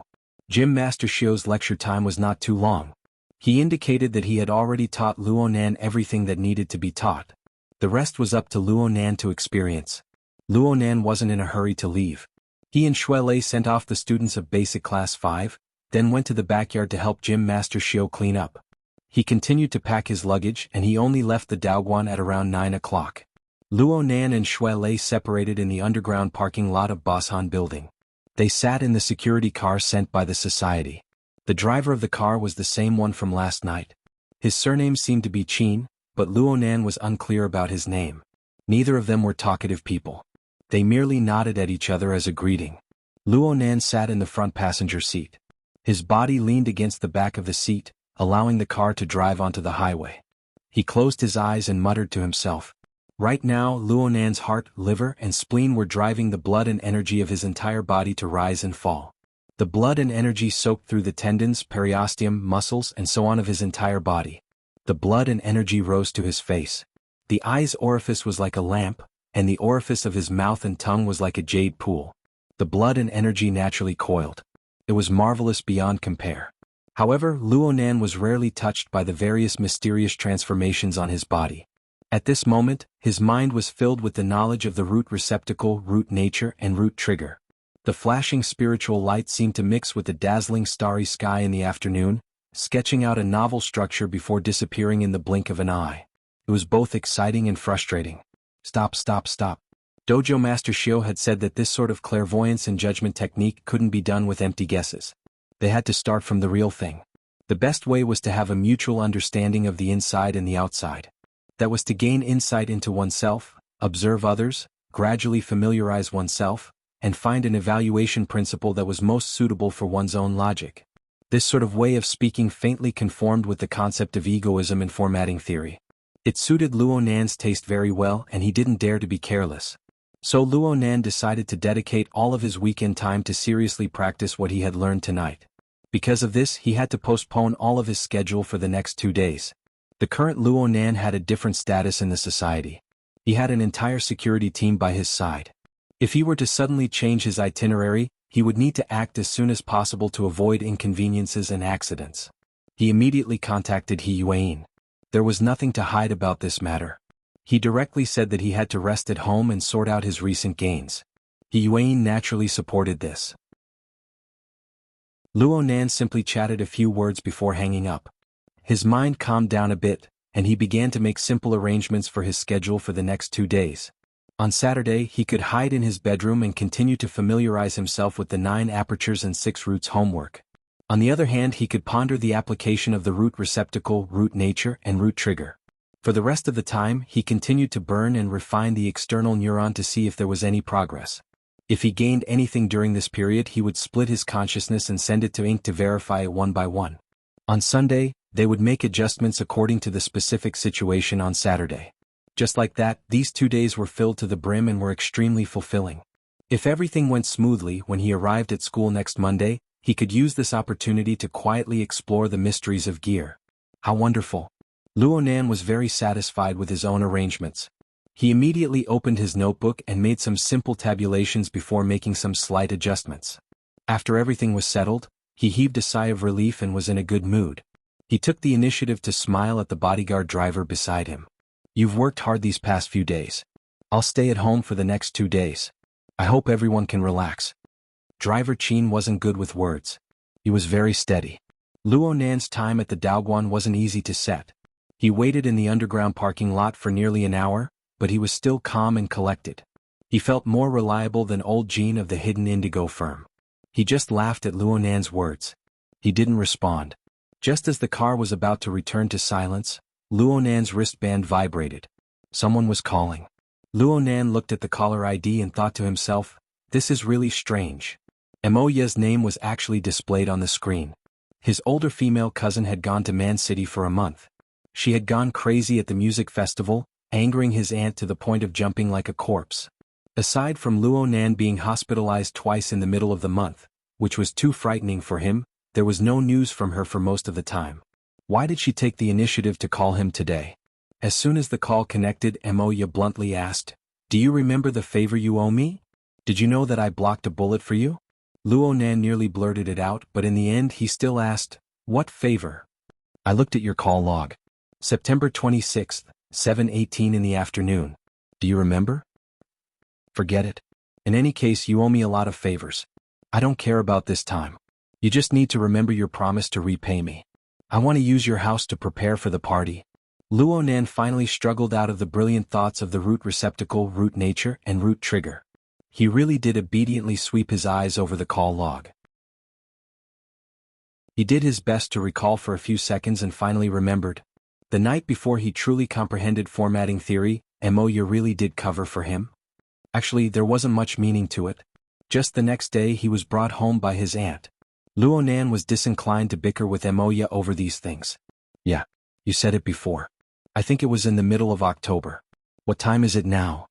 "Oh, you stood me up because of the music festival." "That's right." Emoya had practically let go of everything for the sake of participating in the Man City Music Festival. She had been gone for an entire month. Naturally, she had missed out on everything. Emoya snorted coldly, "Haven't I arranged it now? I'll tell you that I'll be back around the 5th. There's a celebratory party on the same day. Don't be nervous. This has nothing to do with you. Naturally, my best friend will arrange it. You can vacate your house first." "I haven't been back for almost a month." Luo Nan grumbled. This was the truth. He had been running back and forth between the hospital and his aunt's house since October. His pharmaceutical equipment had probably already turned to dust. He didn't need pharmaceutical experiments right now, but he needed to properly arrange his grandfather's notes, relevant equipment, raw materials, and so on. Alright. Octopus already had preliminary results. He was anxiously waiting for the contents of his grandfather's notes. He should give Octopus an explanation. Luo Nan pushed the boat along with the current. Okay. I'll find some time to tidy things up. I'll contact you again. No need to smoke. Tomorrow is the weekend. Hurry up and get things done. Luo Nan nearly spat out a mouthful of blood. No way. Oh, so direct. Monday. I'll vacate Monday for you. Monday is the 5th. The 5th is Monday. Are you preparing to have us have a dust removal party? I have very important things to do over the weekend. Luo Nan bit down on the words very important and spat them out. He tried to make Emoya understand the seriousness of the matter. In terms of practicality, it was indeed very serious. He had just given He Yuan a call. He wanted to cancel all of his travel arrangements for tomorrow. With Secretary He's efficiency, this matter would certainly have already been arranged. Now he wanted to turn around and eat it back. Not to mention his face, how would He Yuan's authority be guaranteed? As for not following the plan and going out by himself, that was even more serious. It was tantamount to trampling He Yuan's newly established rules into the ground. But there was no way to let Emoya know about this matter, let alone let her understand. Luo Nan just felt stifled. Emoya was silent for a moment. She spoke a few seconds later. Very important? A date? Luo Nan groaned. Sis, I'm not lying to you. Chapter 363. Luo Nan was a bit startled. He split his attention to look. Finally, he hadn't taken the Universal Commands course for nothing. He was immediately able to discern the meaning of this string of hand gestures. You can use the B time slot from tonight to tomorrow before the shift changes. The B time slot was from 5 to 7:30 in the morning. It was the time between the time Luo Nan woke up and the time before school. During this period he had his routine morning classes, morning exercises and breakfast. Chauffeur Chin's meaning was very clear. He was suggesting that he take advantage of this time to settle the matter. In any case, it was their team that was on duty from night to morning. Changing the mission at the last minute was not a big deal. Luo Nan's mind stirred. Tomorrow morning was not an option. His aunt's house was in the Nade district in the east. From there to the Riverwu district he would have to pass through more than half of Xia City. But now they had not even left the Riverwu district. If they made a sudden turn they would arrive in at most 10 minutes. Over at Blue Bay Community, the most important things were pharmaceutical equipment, a portable cooler to store raw materials, and his grandfather's notes. They could be taken with them. As for cleaning up, screw her. Luo Nan changed his tone when his thoughts reached this point. How about this, sis? Let's pick up the pace. I happen to be in the Riverwu district, so there's no need for tomorrow. I'll go and clear the place now. Get your best friend here to take over. I'll give her an hour. That works too. I'll ask them. Luo Nan's train of thought opened up, and his mind became quite nimble. He continued to revise his plan. It's fine if she doesn't come over tonight. I'll change the security door to a secret key mode. I'll send it to you later. You can be the second passer and everything will be fine. Very good. Emoya gave him a rare compliment. You went to Acumen College. Even though you've been to the hospital a lot, your brain capacity has grown. Is there any explanation here? Scram. Luo Nan hung up the call in a bad mood. He couldn't help feeling a bit awkward. He nodded toward Driver Chin and expressed his thanks. Brother Chin, it's all thanks to you today. Chauffeur Chin smiled and spoke for the first time tonight. Let's go next. Blue Bay Community. It was more or less the same as Luo Nan estimated. The security car only took 10 minutes to drive into the parking lot of Blue Bay Community. Chauffeur Chin abided by his duty as a bodyguard and got out of the car to walk with him. There were not many accidents in the world. At least tonight was normal. 2 minutes later, Luo Nan returned to the small nest he had been away from for over a month. This was the only real estate under his name. It was inherited from his father who had gone missing. The cleaning party that Emoya mentioned was actually an exaggeration. Even though it was hard to say that he understood it, the level of thinking, the angle, and the methods were much richer. He could more or less understand his grandfather's train of thought. It seemed that the entire notebook talked about how to use molecular targeting drugs to realize the activation of specific nerve cells, to realize their self-growth and differentiation, to build new or strengthen nerve circuits, to influence the development of the body's organs, and to finally form a cell format. But this notebook was just an experimental record. The relevant theoretical basis was scattered and messy.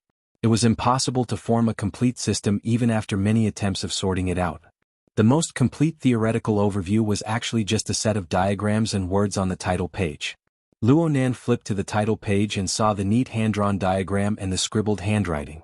The visualization diagram formed by the tetrahedron, inscribed sphere and circumscribed sphere had already fused into his soul. As for, "My heart is a prison, my heart is a furnace." As for the 16 words, "My heart is a prison, my heart is a furnace," they were always together with his breathing. He had already reached this step, but Luonan was still far from truly understanding formatting theory. He was still unable to ascertain what kind of image and meaning formatting theory, as well as this set of diagrams and words, would have in the eyes of his grandfather, in the eyes of his mother, and in the eyes of that person. However, he suddenly had a thought in his mind. My current method of viewing the world is already very different from that of an ordinary person. Logically speaking, my grandfather and the others should be the same. At the very least, they should be very close. I didn't have this ability before. Perhaps I should look at the notebook from this angle again? Chapter 364. Sorry. Luonan rushed out in a rush. The metal door sensed a human body and opened to two sides. Driver Chin followed him out, but he still didn't say a word. It was as if nothing had happened. The couple cautiously avoided a certain someone who was suspected to be mentally ill. They took the elevator up. In the end, Luonan was shy. It was hard for him to avoid feeling awkward. He repeated his previous words, "Sorry, Brother Chin. I was distracted." Driver Chin continued to smile. "It's fine, Mr. Luo. Shall we go back now?" "Yes, let's go back." Luonan closed the notebook as he spoke. He didn't dare to look at it anymore. Cultivation, gear, outsourcing, security threats, and various other matters were all squeezed together. If he were to study more notes, he wouldn't be able to endure it even if he were to be torn into 3 pieces. But when he sat in the car, Luonan was unable to endure the silent atmosphere brewing. All sorts of thoughts came one after another, and some of them were quite reasonable. The gym master taught me about the root receptacle, root nature, and root trigger. They can distinguish one's innate talent and temperament. They can resonate with the life sketches. The 9 orifices 6 roots internal refinement technique is a method of tempering one's body. It can form a more realistic self-portrait. Grandfather's notes mostly record targeted drugs that affect the human nervous system. If I don't consider the issue of theoretical control and purely use it as a reference, perhaps there might be some progress? Oh my God.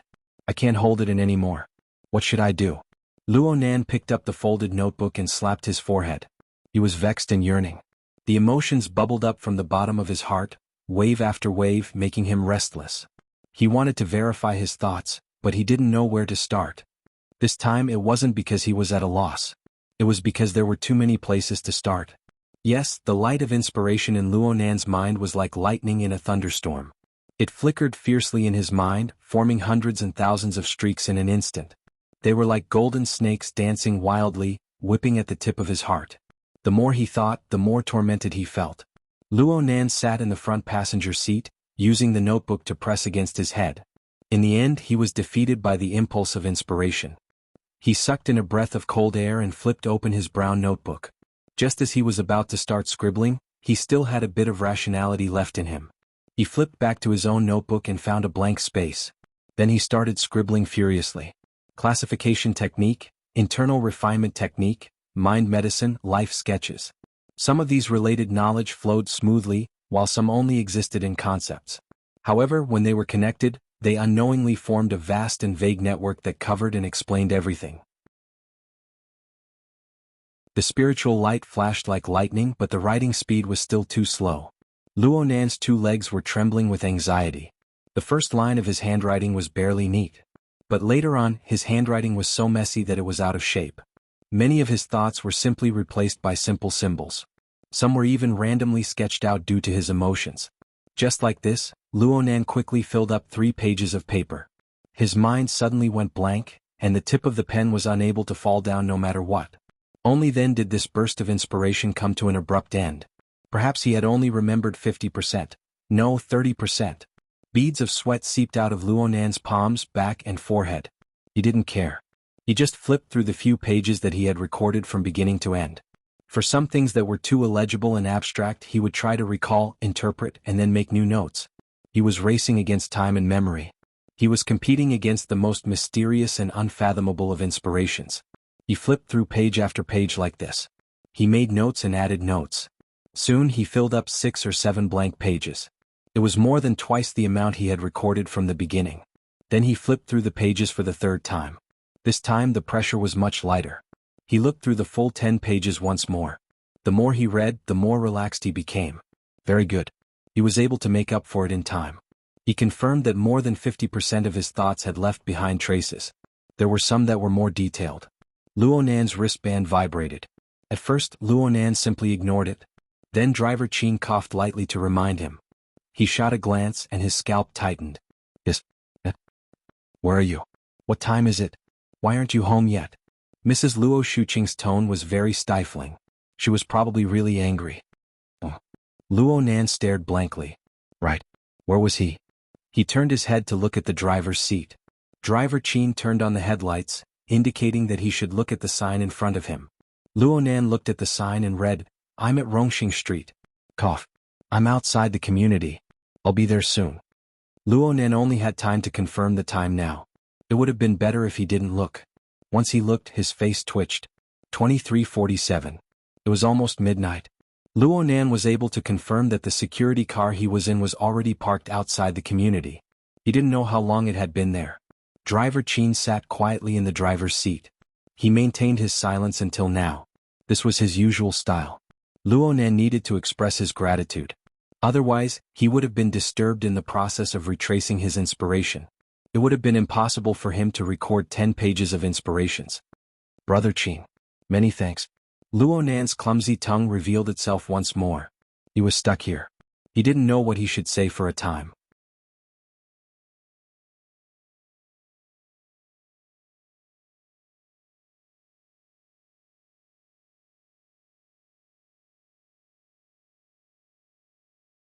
Chapter 366. Without a doubt, Mo Peng was talking about the amusement plan of the Frost River Reality Cloud City Water Village store. This scoundrel was unable to move the moment he heard about virtual reality games. Not to mention the support of beautiful women. He seemed to be pestering Luonan endlessly. Luonan really did not have the energy to argue with him. He could only use delaying tactics. The students will all go home on the weekends. Who would go to the large living area to hold a party? Yeah, then next Monday. Hey, are you urging me to skip class? Mo Peng had the heroic feeling of risking his life to accompany Luonan on the surface, but he had the wretchedness of shifting the blame to someone else. Luonan went directly to the dining room. He used his aunt and uncle as a shield to escape from Mo Peng's pestering. Mo Peng hurried from behind. Next Monday. Next Monday. It's a deal. Luonan responded carelessly, but he could not hold back his evil thoughts. If you talk any more nonsense, I'll call Zhang Yingying over and have that sister properly fix you up. They finally made it through breakfast. Mo Peng was someone who could not stay idle. Other than sleeping in on the weekends, he had a rich and colorful life. He was the first to go out. Then his aunt and uncle left one after the other. Of course, his aunt could not avoid giving him instructions. She even set up the operating mode of the AI housekeeper. It made Luonan feel that he was infinitely close to being a mama's baby. Who said this? Damn, it was that bastard Mo Peng. Were those 2 siblings sent by the heavens to torment me? Luonan rolled his eyes. He tidied up the bowls and chopsticks, patiently cleaning the dining room and the kitchen. During this time, the so-called native species gene and ecological maintenance business began a new day of docking. Peony led Inc. and met up with Trigate Security's operation team. They began another on-site meeting. Today their plan was to study the Forest Wall District. Tomorrow they would study the Riverwu District. If everything went smoothly, Luonan could slack off for the next 2 days. He could spare some time and energy to ponder and verify his latest findings. I'm finally on the right track. Luonan let out a long sigh. He went to the underground storage room next to the garage and retrieved 2 notebooks. Then he went into his bedroom, determined not to come out for a day. Luonan sat cross-legged on the bed in his bedroom. He flipped through the pages filled with countless inspirations. He had only taken a few glances when his blood boiled with emotions. It was as if a fire had been lit in a well that was overflowing with oil. It burned with a rumble once more. Luonan took a deep breath. He knew that it would be very hard for him to truly sink his heart into contemplation if he didn't control his emotions. However, he had already suppressed it for an entire night. He wished that he could tackle this problem even in his dreams. Suppressing it again was easier said than done. It's better to disperse than to block. Luonan muttered a few words and his mouth cracked open. His surging soul strength was like a flood from a broken dam, flowing in all directions within his blossoming smile. The sky outside the house was clear and bright, but when the image was projected into the heart lake, it instantly turned gloomy and dark. The hazy starry sky unfolded in Luonan's heart, covering an area of several dozen square kilometers. The life sketches of the thousands of households in the community and the tens of thousands of living beings were reflected one by one. As the living starry sky appeared, the suppressed heart fire spread throughout the starry sky. Soon the heat dissipated, leaving only a little life fluctuation that resonated with the stars in the sky. Luonan's mind unconsciously became clear and transparent. He was in the clearest state. He was not in a meditative state, but he seemed to be in a meditative state. He sensed the interference and resonance between himself and the lives of others, and a direction of action naturally jumped out. He didn't get tangled up. He took advantage of the situation and the center of the vast star river. The visualization diagram that belonged solely to him naturally appeared. The structure of the tetrahedron, the inscribed sphere, and the outer scribed sphere corresponded with the tens of thousands of life sketches. They converged together. The long river of starlight flowed over the format pyramid. It seemed to completely submerge it, and a clear hierarchy appeared within the format pyramid. It was orderly and not chaotic in the slightest. Ever since that night at Frost River Reality, Luonan's format pyramid had already merged with the star river converged by the life sketches. However, it was also relatively independent. It seemed to act according to its own rules. Only when the domains clashed would the format pyramid's dominance become clear. But this time, the towering and unmoving format pyramid seemed to undergo a subtle change under the radiance of the tens of thousands of stars. There should be a change. Luonan spoke to himself in his mind. His way of thinking had undergone a substantial change under the assault of countless rays of light and fire. The format pyramid, the foundation of his body and soul, had to undergo a corresponding change in order to prove that it was real. Luonan's telepathic light shone from above, probing the visualization diagram inside and out. What was originally a fuzzy feeling turned into a clear understanding. The format pyramid of the past was a simple combination of geometric figures. It could be considered a conceptual expression. But now this group of figures had a few more details. Points, lines, and planes were joined together, revealing the conformation of light and shadow and an even more marvelous texture. Luonan picked up the brown notebook in his hand and flipped to the title page. He stared directly at the concise lines of the diagram, but what appeared before his eyes was clearly the deep and vast starry sky.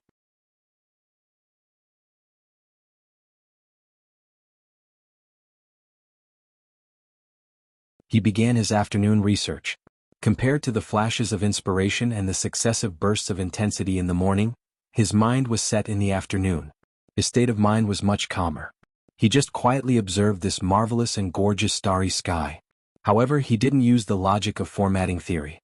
Instead, he used the eyes of a painter. Luonan had first pondered over the drawing method of life sketches. It was a time of great danger. The argument was made in haste and time was tight.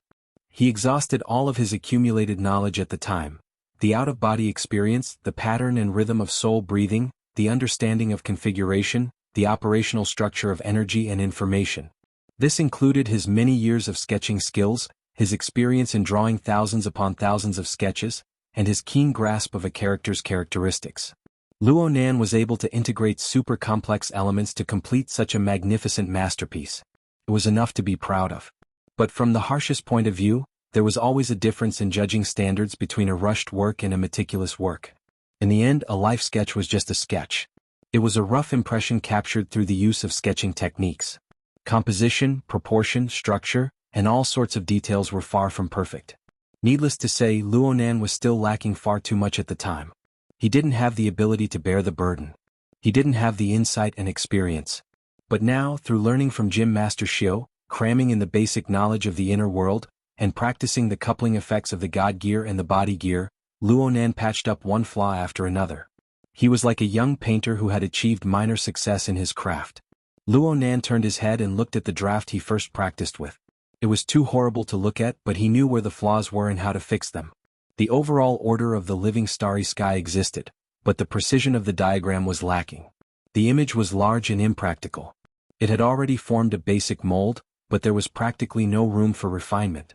If Luo Nan wanted to fix it, he would have to transform the star atlas into the format pyramid and the star atlas into reality. These were his directions. Luo Nan slowly adjusted his breathing. The starry sky pieced together from the life sketches was like a newly completed composition. A draft of the structure was just waiting for him to use the tip of his brush to outline even more exquisite layers of light and shade, to reveal even more crucial details.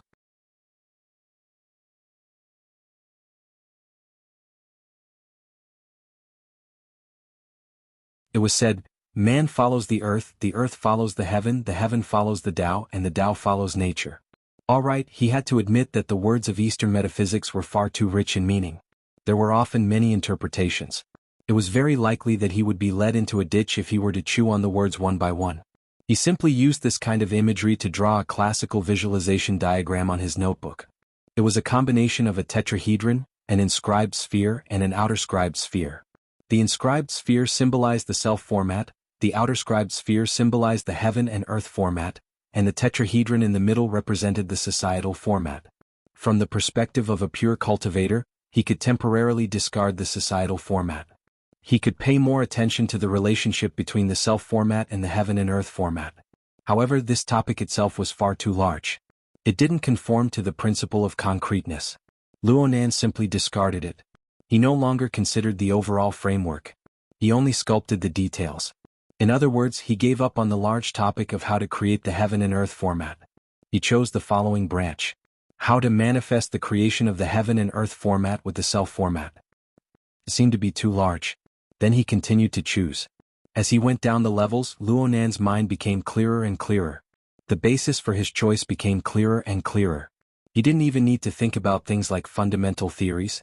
Right now, he had yet to reach the level of explaining phenomena and forming theories. Discovering problems, observing phenomena, collecting data, and then summarizing basic logic was everything he could do for now and for a period of time to come. If he were to start from the basic phenomena, there was a fact that was very clear. What was Luo Nan's most substantial gain after comprehending, "My heart's a prison"? A low crashing sound rang in the quiet bedroom. The answer was the heavily chained crow. This inconceivable materialized image had helped Luo Nan's soul leave his body. It had subdued the human-faced arachnid's avatar. It had accumulated his first bucket of gold. It had also grabbed Luo Nan and set him on the fast track of uncontrollable development. In that case, why would there be? Oh, let's give up on the why. Right now, Luo Nan just wanted to know what sort of shape the heavily chained crow would take after he pulled it out of the format pyramid after the Star Atlas transformation. What sort of changes would occur? This was the first lesson of his observations.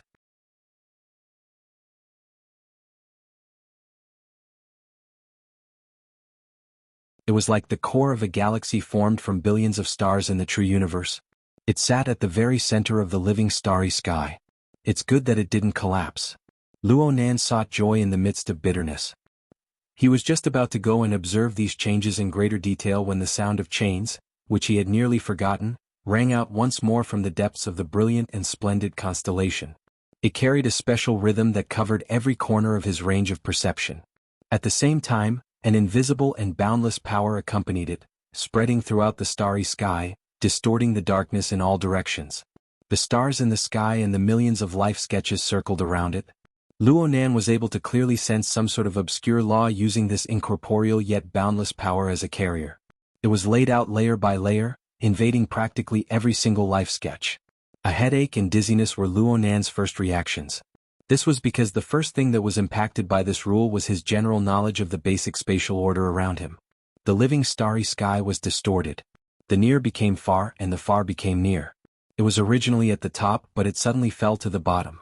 The corresponding understanding was completely destroyed. It couldn't go on like this. If a painter could not even understand the most basic concept of space, then his painting would basically be meaningless.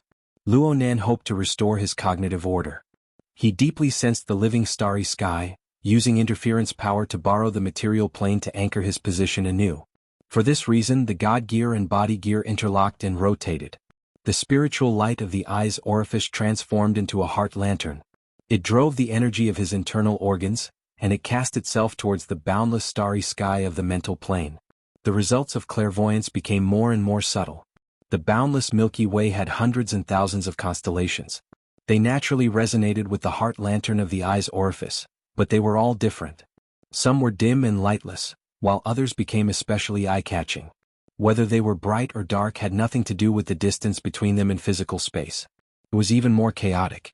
Luonan was already riding a tiger, unable to back down. He could only continue clairvoyance.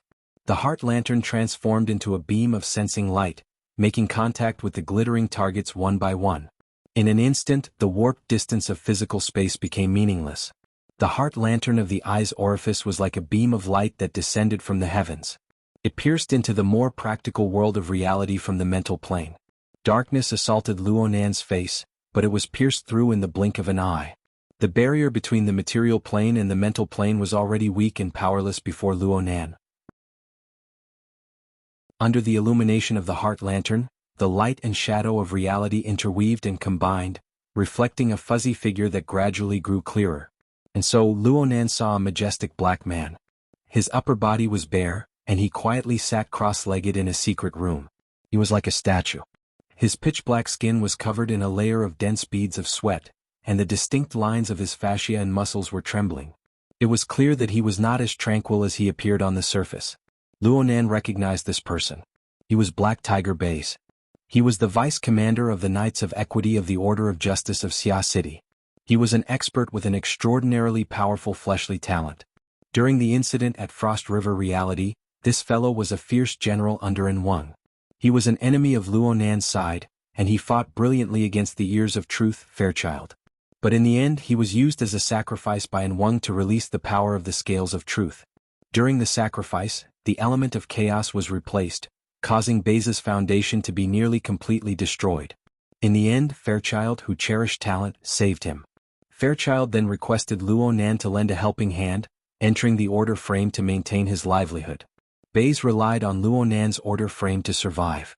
In this sense, Baze was also one of Luonan's believers. But Luonan did not have the power to control this wild and unruly fellow.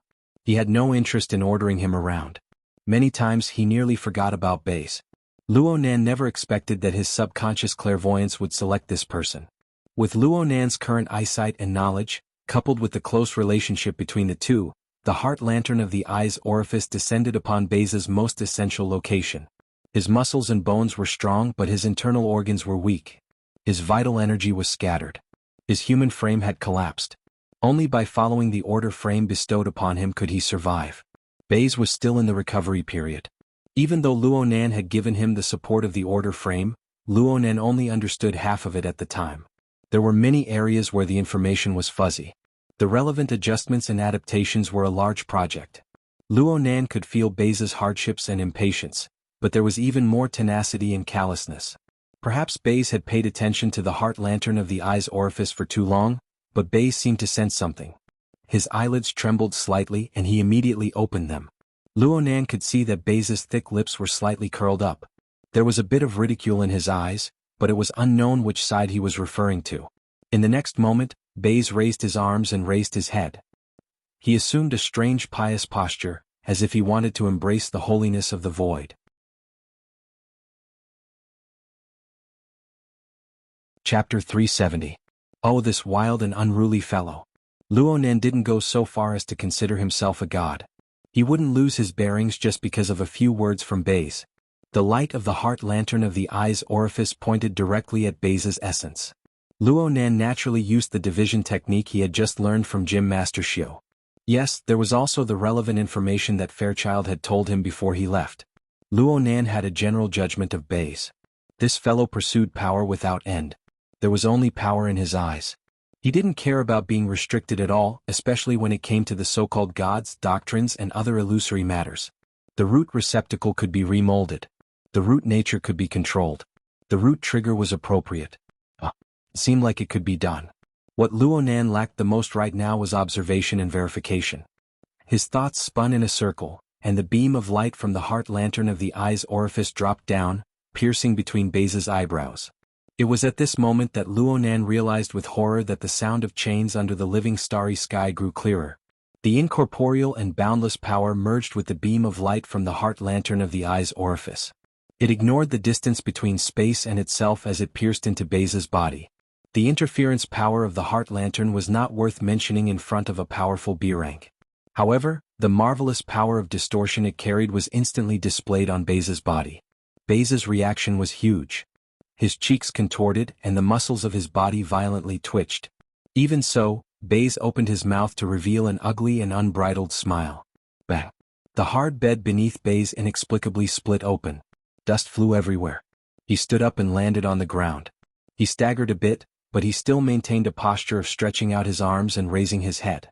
He looked more like a fanatic than anyone else. In reality, this fellow was just excited. He only believed in power that belonged to him. Baze's foundation had been corroded by the chaos element, and he had been repeatedly tortured by the half-baked rule that Luonan had given him. He was at the weakest point of his life. His internal organs, muscles, bones, skin, and flesh were only in shape. His functions were scattered. But under the illumination of the heart lantern of the eye's orifice, the marvelous power of distortion of the living starry sky poured in. The power of distortion represented some sort of hidden and powerful rule of order. Baze didn't lack anything. He just lacked a power of order that could integrate the functions of his chaotic body. So he celebrated the internalization of the rule. The rule itself was a set of chains and fences that were difficult to break free from. As long as there was power, anything was possible. To others, this sort of order and rules was a prison, but to Baze, it was the toughest backbone.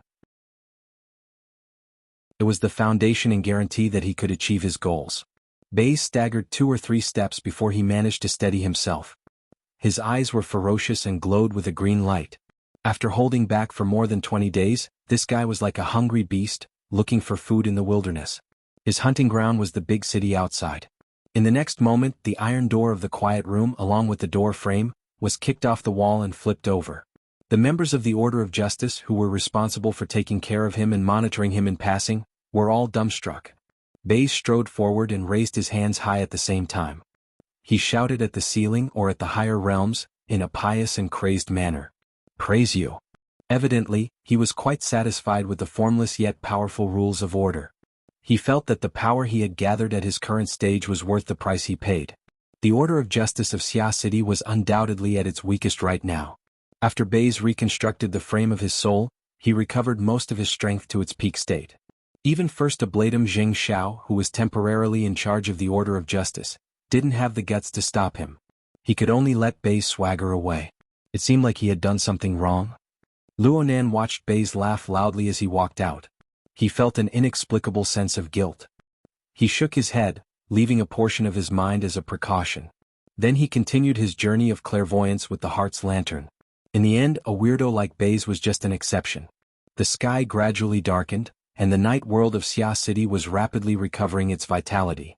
In a dimly lit alleyway, a drunk woman was yelling in a language that no one could understand. She tore off her denim jacket and covered her forehead with it. She tried to block the invisible beam of light, to block the binding that came at the same time that terrified her even more. Of course, everything was futile. The drunk woman cursed loudly. She poured the remaining alcohol in the bottle onto her head. The alcohol flowed down her hair and dripped onto her tender shoulders, soaking her sexy, tight-fitting chest. This sort of action was unable to sober her up. The drunk woman staggered out of the alleyway, but she ran into a few mischievous hoodlums. In the next moment, the empty bottle of alcohol exploded on the heads of this group of blind fools. Luonan smiled wryly, and the heart's lantern spun once more. This time, the heart's lantern moved over 100 kilometers away. It was already outside the main city district of Xia City. The beam of light from the heart's lantern descended, and the specter that was shuttling through the void suddenly came to a stop. The heavily chained crow that was pulled out from the depths of the mental plane collapsed, but the incorporeal binding and pressure that followed caused the specter to instinctively tremble all the more. For a time, it didn't budge no matter how the person in charge of grazing urged it. The heart's lantern illuminated them one by one, and Luonan saw ink let out a coarse squawk. It ignored the restlessness of its own kind and the curses of the residents. It flew up and circled in the night sky. Luonan also saw Xie Junping, who was at a certain religious site. He raised his head to look all around, but he was at a loss. There was also another person. Her slender body lay quietly on a sickbed. Her eyelids moved slightly, but she never opened them. Correspondingly, a lone star that had been hidden for a long time streaked across the living starry sky. It circled half a circle before fading away once more. Everything returned to tranquility. Luonan looked around, and the glow of the heart's lantern grew brighter. It reflected into his heart, causing Luonan to suddenly come to a realization. The living starry sky was warping, but he was actually quite familiar with the order that appeared within the warping. He was even more familiar with it than the multiple explanations of the spatial order of modern physics. He lowered his head to look at the notebook in his hand. There was the classic visualization diagram that he had just drawn. Of course, there was also the title page of his grandfather's notebook, the general outline of formatting theory. The structure of a tetrahedron, inscribed sphere and circumscribed sphere. If it weren't for this intuitive and concise diagram structure and the corresponding theory as a prerequisite, Luonan would probably have been lost within the bizarre laws of the living starry sky. But now he was very clear that the warping of the living starry sky was not some new toy. Instead, it was with him as the core. It was driven by him, warped by him, and divided into levels. The distance of the millions upon millions of life sketches was not calculated based on spatial distance. Instead, it was calculated based on their usefulness to him. They formed many levels, and they could be named student, employee, pilot, clergyman, politician. Yes, the intuitive structure of the star atlas format pyramid had melted away, but it was seamlessly integrated into the structure of the living starry sky. Its rules were no longer like geometric diagrams. After undergoing a high level of generalization, they appeared simple and intuitive. Instead, they were hidden deep within the living starry sky, appearing in an objective and subtle form. Perhaps Luonan was just a naive and clumsy student when faced with the boundless and majestic living starry sky, but he had long since obtained a standard answer. Chapter 371. Once again, Luonan discovered that his train of thought had run too far. What he wanted to do at first was just to observe the heavily chained crow. But who would have thought that this toy would undergo a phaseless transformation the moment he made contact with it? It transformed into an incorporeal power that enveloped the living starry sky. It naturally guided him to the level of, "My heart's a prison." The range expanded in an instant, and the relevant connections became even more complicated. Most people would not be able to separate themselves. Looking at the effects of the self-format on the living starry sky, how could one clearly distinguish between inside and outside? Right now, only the core of the dense cluster of stars still maintained the outline of the self-format. It could correspond with the classical visualization diagram. As for the societal format, the tetrahedron was already old news. This toy could be said to encompass the entire living starry sky. In any case, from the concept of formatting theory, the societal format was centered around the self. It formed a social structure that could be used by the self. There was no problem with this judgment, given the strength of the current distortion of the living starry sky. Just these 2 points encompassed everything that Luonan could currently observe with clairvoyance. Even so, there was still no place for the heaven and earth format. If Luonan still wanted to observe the heavily chained crow in this situation, he would be under the suspicion of not turning back until he hit a brick wall. Luonan pondered that he could set a slightly broader target for his observation. He still remembered that half a month ago, he had received Jim Master Shio's guidance in the Daoguan. He had entered a deep meditative state and had seen the internal structure of the self-format. He only remembered that the chains were crisscrossing, dense like a spiderweb, mysterious and unfathomable. Would such a situation change after the heavily chained crow mutated and became illusory? Luonan was even more afraid that he would do something else with this thought. He no longer hesitated, and the light of the heart lantern changed direction. This time, his telepathic thoughts successfully penetrated the dense cluster of stars. They collided head-on with the brilliant and powerful light that was like the radiance of a myriad of stars. Fortunately, such a powerful light only flashed on the mental plane. The heart lantern of the eye's orifice swayed slightly, automatically adjusting its interference strength and changing the coupling method. This wave of powerful light dissipated into nothingness. Luonan had once heard Jim Master Shio say that the heart lantern of the eye's orifice was the first of the 9 orifices and 6 roots in the act of introspection. After all, everyone was used to using their eyes to observe. Viewing the scenery and taking images was the most suitable habit.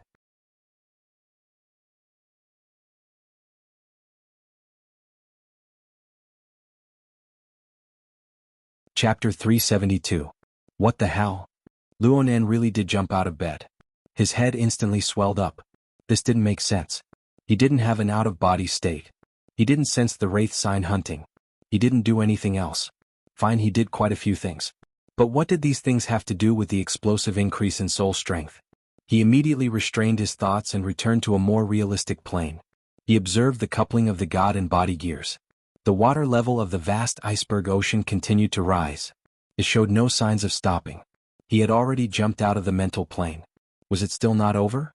Could it be that the "my heart's a prison" mode created vampires? Why? Fine. Why again? Luonan calmed his mind and tossed aside the relevant questions. He helplessly returned to the mental plane. He concentrated his mind and searched for the crux of the problem. The formatting theory system had completely merged with the living starry sky. Luonan also knew the standard answer in advance. He understood the relevant operating principles. Many things appeared especially intuitive. Without the tangible chains, the formatting theory system that covered the starry sky turned into an incorporeal prison. Luonan changed the locking mode of the chains, but the prison was simply wiped out in one go. Under the constraints of the incorporeal laws, the various living beings under the starry sky more or less reacted to Luonan. The vast majority of them had relatively small effects, but they could accumulate and naturally form a scale. Looking at it from this angle, Luonan suddenly had a hypothesis. It was just a hypothesis. The reason for the uncontrollable growth of soul strength. From the current state of the living starry sky, a complete formatting theory system was not just Luonan's single-person mode. It encompassed the vast structure of all living beings within the range of his perception. It was like a planetary system. Luonan was the sun at the center of the system. He possessed the greatest mass. He formed a gravitational force that attracted the other celestial bodies in the vast starry sky to revolve around him. A few of his believers interacted with him to a deeper degree. They were the planets, asteroids, comets, and so on of the system. The vast majority of people interacted with him to a very shallow degree. They were far away from him. They didn't even belong to this star system, but they more or less had a connection with him. If it was just a planetary system, then so be it. But there were many more links in the interaction between people. Using coupling theory to explain, the formatting theory system was composed of many gears, big and small, inside and outside, pieced together. Under the strict system of principles, they were all one, forming an exquisite internal structure. Each level, each rank, each group, each distinction. They interlocked with each other to form an exquisite transmission. In the end, all rivers converged to the core of the formatting theory system, which was Luonan's body. On a deeper level, the mode where multiple gears and gear sets worked together was like a gigantic machine that distorted the void. With it as the core, energy and raw materials were collected from various levels, and with that as the foundation, more and more soul power was produced. The function of this production line was too powerful, and there was no limit to it. It continued to produce until there was a relative overcapacity and an economic crisis occurred. Right now Luonan was facing a crisis of relative excess. Wasn't it good to have more soul energy? Of course it was good, but please give him the physique of an extraordinary first. Only then would he be able to completely digest and make use of it. What extraordinary physique? Of course it was just wishful thinking, but since he didn't have it, it meant that he didn't have enough purchasing power. Even if he really needed it, he couldn't afford it.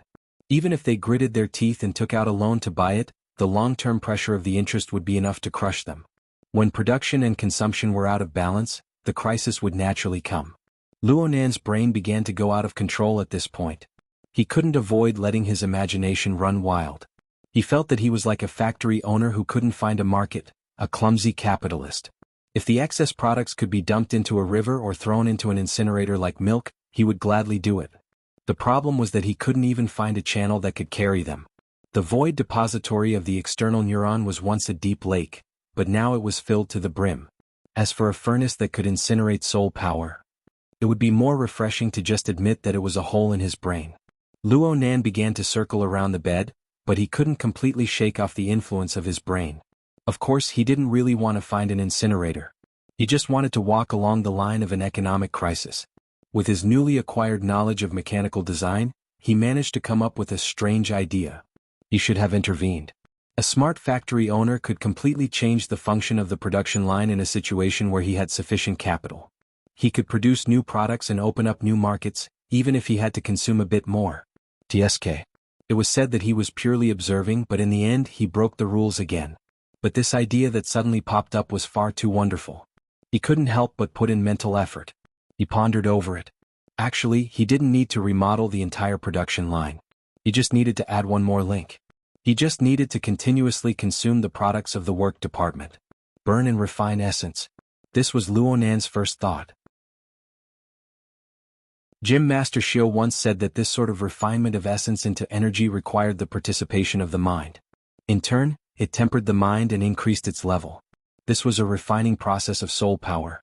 But there were too many things to pay attention to in this course, especially when it was nearing completion. Jade gives birth to amethyst smoke was incessantly burned and refined from day to night. The essence had long since been boiled dry and one would go berserk. Then what should he burn? Perhaps Luo Nan was affected by the hole in his brain that was the incinerator, but he was more interested in burning and refining. Suddenly there was a muffled thud. Luo Nan kicked the lower edge of the large bed frame. He didn't care about the pain. He vented all his strength into smacking the bed. Burn and refine the external neuron. The so-called reversal of true energy used the body gear as the lead to drive the God gear. With the addition of interference effects, it could completely consume soul power. And looking at it from this angle, the body gear was like fire. The external neuron, which possessed the hollow depository, did not store soul power. It stored a lake of crude oil. Wouldn't it be possible to find something by setting a fire on it? Hold on. Only now did Luo Nan have the time to hiss in pain. He rubbed his toes. The pain brought him a sense of crisis. He had to admit that this idea was too rash. There were no actual phenomena or data to support it. A single mishap would lead to an unsalvageable situation. He needed to do a few experiments and gather some data before making a decision. After all, the external neuron was not a part of his body. No one knew what would happen if it was burned and refined for an extended period of time. In this way, the production line transformation could not be carried out for a while. It was more practical to pour milk. How could he waste it? Consume it? Luo Nan scratched his head. The pain in his toes had weakened a bit. He sat back on the bed and subconsciously flipped through his notebook.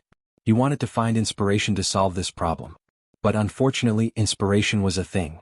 It would always appear when there were too many restrictive conditions. In the end, it was hard for his imagination to solve practical problems.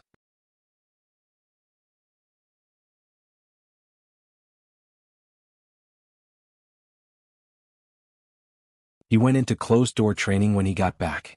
It's okay. The branch has taken good care of me. Then you suddenly want to hold back a big move. Hey Miss Yuan, what are you doing? I'm sorry.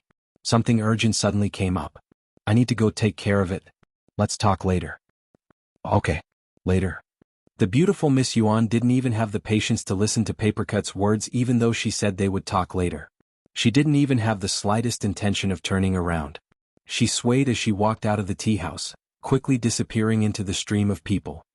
She at least made a special trip to say something. Papercut sighed. He loosened his collar and walked back to his previous seat. He stretched and relaxed his body, and a smile appeared on his slightly plump face. Brother Papercut? Luo Nan couldn't see the situation over there, but he could feel that something not very harmonious had happened. Moreover, it was most likely related to his call.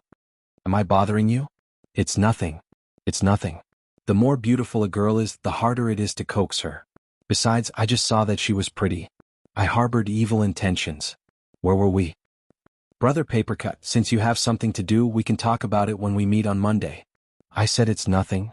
Waiter, give me an extra plate of snacks. Papercut's tone was relaxed. He continued to chat with Luo Nan with a beaming smile.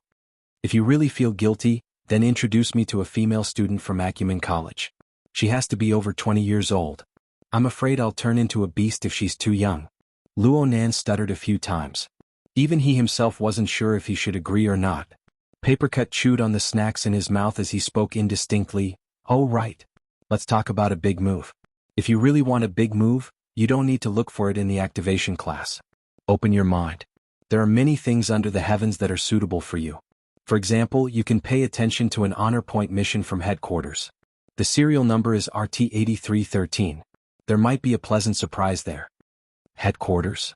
Luonan was instinctively a bit afraid. Papercut could understand, so he eased Luonan's mind and said, "The mission is hung in headquarters, but its roots are in Arcia City. You'll know when you see it." The Hexier was able to completely achieve telepathic control in this sort of operation. A thought flashed through Luonan's mind as he and Papercut spoke, and the interface switched to the official mission release board of the Wilderness Explorers Society. Luonan locked onto the relevant information.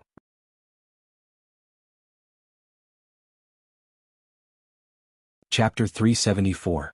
Luonan scratched his head in his bedroom. He felt an inexplicable sense of familiarity. Papercut laughed mischievously in the tea house. "Do you see that? Her Majesty Empress Wu personally hung it up 3 years ago. The content is to collect soul force samples and analyze their basic properties and production principles." Just a big question. Luonan let out a sigh. No matter how big the hole in his brain was, he could only keep a respectful distance when encountering this sort of fundamental research that involved the essence of the problem. From this, one could see the foresight and boldness of an extraordinary. Right, 3 years ago Her Majesty Empress Wu was not an extraordinary. However, Luonan didn't understand, what does this have to do with a big move? This is where Her Majesty the Martial Empress is awesome. She wanted to collect the soul force data of the entire world's ability users. Just like collecting fingerprints and DNA information, it was more or less a taboo. Even if the point reward was generous, not many people were willing to do it in the beginning, so the progress was rather slow. Later she came up with an idea. You can look at attachment 2, the payment agreement for information collection. Luonan didn't act according to Papercut's intentions. The familiar feeling grew more and more intense. He couldn't help but think hard.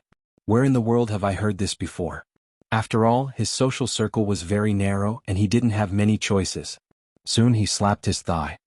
The Martial Emperor's secret technique, subdue the world by force. Papercut laughed again. Aha, you also know that it was Bamboo Pole who taught you. Yes, I have a rough idea. Luonan had indeed heard about this matter from the notes on the major characters of the world course. As for why Luonan didn't think of Her Majesty Empress Wu for a time, it was because there were far too many marvelous deeds. Bamboo Pole, who taught the class, emphasized the description of many aspects of Luonan's character. Though this matter had a great impact, Bamboo Pole only spent a few minutes to explain it. He made the connection, the details, and so on.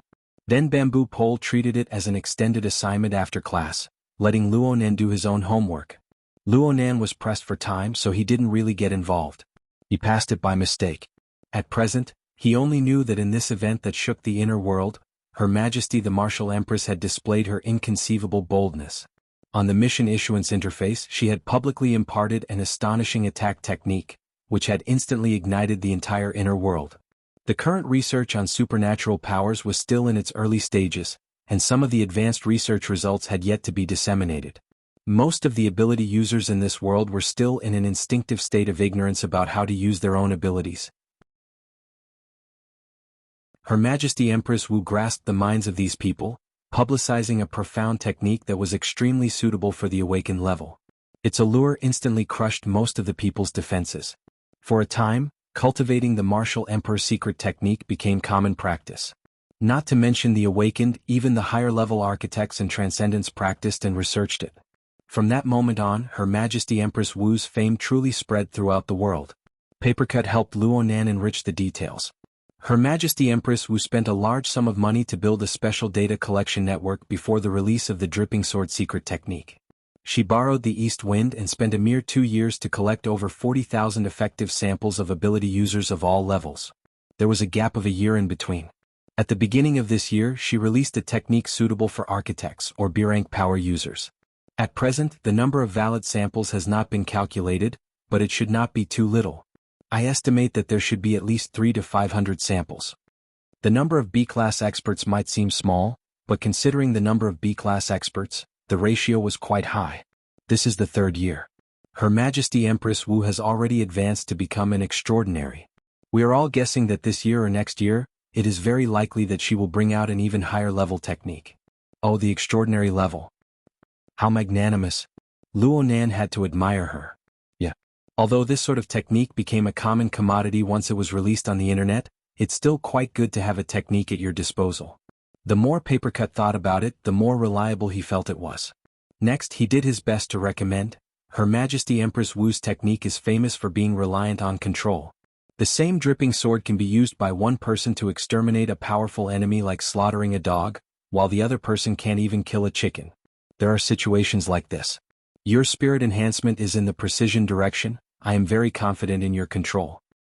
Dripping sword. Luonan finally opened attachment 2. He looked at the name of the technique displayed inside and muttered to himself for a time. You should learn it first. Her Majesty Empress Wu's techniques are more inclined towards the mental side.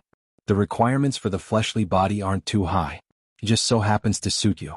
I've learned the dripping sword. It really is out of the ordinary. At the very least, it has unexpected effects. As he spoke, Papercut sent over a file through the hexa ear. Her Majesty Empress Wu personally wrote the lecture notes for last year's intermediate training class. It has to do with the dripping sword. The introduction is extremely detailed. There are also on-the-spot demonstrations and demonstrations during the lecture. This is a treatment that only our Xia City branch can enjoy. Even a year later we can sell it for tens of thousands of dollars to the outside world. There are also notes I made. You can take a look. After all, my talent in this field is limited. Thank you, Brother Papercut. Luonan knew that these class notes were very secretive things. For Papercut to be able to take them out showed his trust in Luonan. Papercut didn't care. This is nothing. I've seen your recent progress. Secretary He's arrangement of classes will involve this step as well. I'm just giving you special treatment ahead of time. Plus, I owe you a favor for the matter with old Zhai. Worker Zhai? Old Zhai is a capable person, but his talent and cultivation is far too lacking. He is always a bit away from awakening, so he can't enjoy some resources. Him being your teacher can be counted in honor points. If you exchange it for resources, your chances of success will increase. It doesn't matter if you succeed or not. You can at least give him a bit of comfort. Luonan didn't agree with this, saying, You can't say it like that. Worker Zhai gave me supplementary lessons. He taught me even more. I still need to thank you, Brother Papercut, for finding me such a good teacher. This gets so sour. Let's not flatter each other. I'll call old Zhai out one day and everyone can have a good meal. Okay. Luonan made a mental note of this. In this way he would have 2 rounds with Papercut. It didn't matter, but introducing a female student. What a headache. Luonan's mind cleared up just as he was about to end the call. He had nearly forgotten his original intention of pouring milk. He mulled over Papercut's description of the dripping sword. It didn't seem like a high energy consumption skill. Luonan hurriedly asked, What about the B-rank technique? Do you have the lecture notes? It's suitable for architects. It's called the heart-searing blade. It's said to be extremely sharp, but I don't recommend that you come into contact with it right now. Papercut downed his already cold tea in one gulp. He began to earnestly lecture Luonan. Nanster, there are indeed quite a few people who view you as a B-rank power, but you're still lacking a bit, right? Take a look at the dripping sword first. This technique is extremely amazing. It also highlights the characteristics of Her Majesty Empress Wu's technique. If you feel that you can use it freely, then take a step further, okay? I know. I just want to gather some information in advance. Though Luonan said this, he still felt weak in his heart.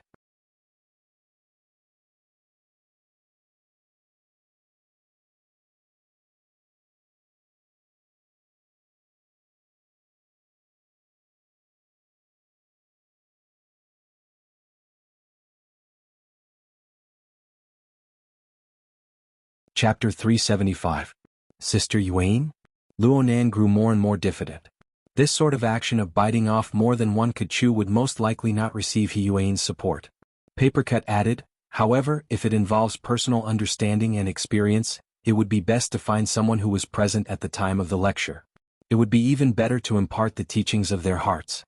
There were only a few B-class experts in the branch, and even fewer in the spiritual type. Old Yu Horn Demon, Old Gao, Mr. Bai. He read out a string of names.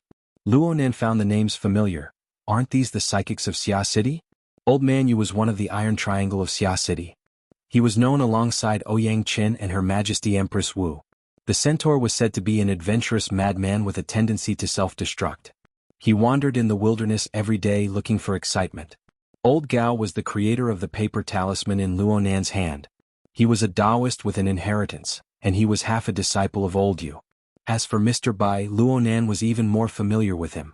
They had fought side by side before, and Mr. Bai had even given Luonan a diagnosis and treatment. His daughter was by Xinyan, the mysterious medical doctor with a strange stance. He suddenly discovered that the psychics of Xia City were quite peculiar. Excluding Luonan, who was half a psychic, there were a total of 4 psychics. Perhaps the ratio wasn't high when compared to over 1,000 ability users, but all of them were of the architect rank. They were B rank powerhouses. In the entire Xia City branch, how many powerhouses were there at B rank or higher? There were a total of 14 people on record, which was already one of the best out of the 88 branches in the world. Among them, shamans accounted for nearly a third of them, which was very impressive. Luonan was a bit distracted and Papercut pulled him back. I can help you, ask old Gao. It's just that this fellow is a bit unscrupulous. He might try to rip you off. Sweat, you used to have a large supply of talisman paper, how many of them were taken advantage of? Luonan suddenly felt that he really should find an opportunity to give thanks to the teachers who taught him his skills. Luonan didn't want Papercut to return to this matter. He thought for a bit and said, maybe we can look for Mr. Bai. The old man seemed to have a good temperament and character. He should be easier to talk to than the profiteer Mr. Gao. That's right, you've been treated by White Salt for such a long time, so it can be considered a bit of fate. He'll definitely pay attention to you, just don't take the initiative to mention it. I know. Luonan understood tacitly. It wasn't news that the father and daughter of the Bai family didn't get along. Wait, why does it sound like you want me to find someone? Luonan opened his mouth, but he was speechless.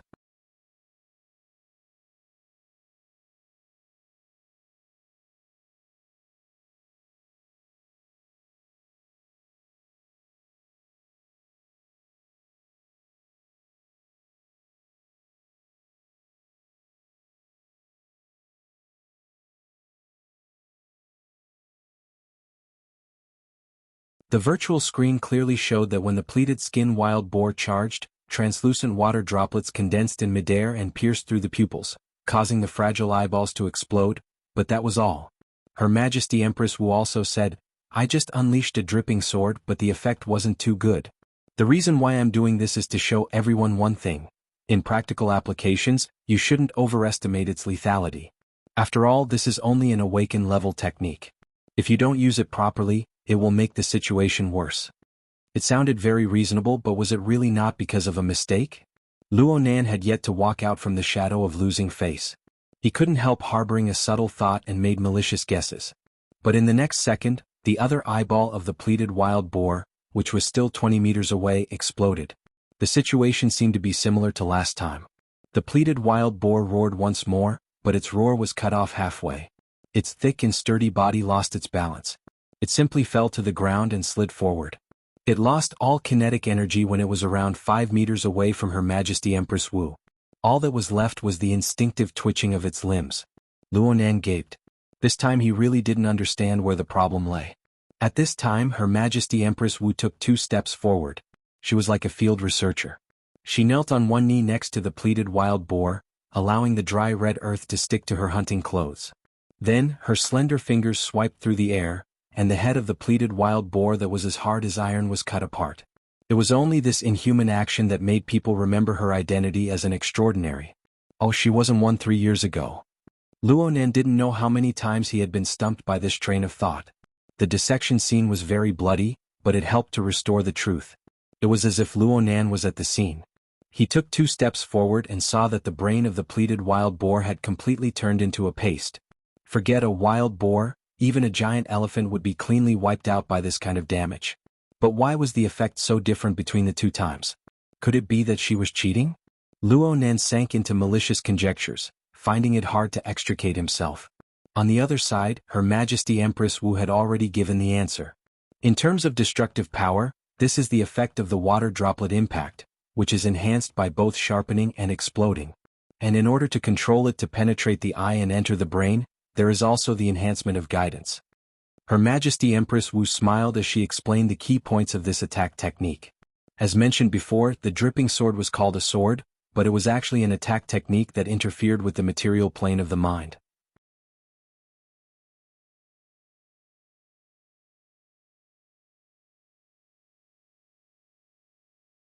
It could gather water molecules on its own and then break apart. Luonan only cared about the next one and continued to make adjustments. He did it every 3 to 5 seconds. He did it 20 times in a minute. Soon he became familiar with the structure of the condensation ring. He could compress the majority of the condensation ring's shape to 2 to 3 seconds. He did it 30 times in a minute, 30 repetitions in a minute, and most of them were substandard products. It was hard to be effective. Was it boring? Was it frustrating? Perhaps some people felt that it was boring and frustrating, but Luonan didn't think so. Everything depended on the details. When he learned to sketch and sketch, he relied on large amounts of practice to slowly grind them out.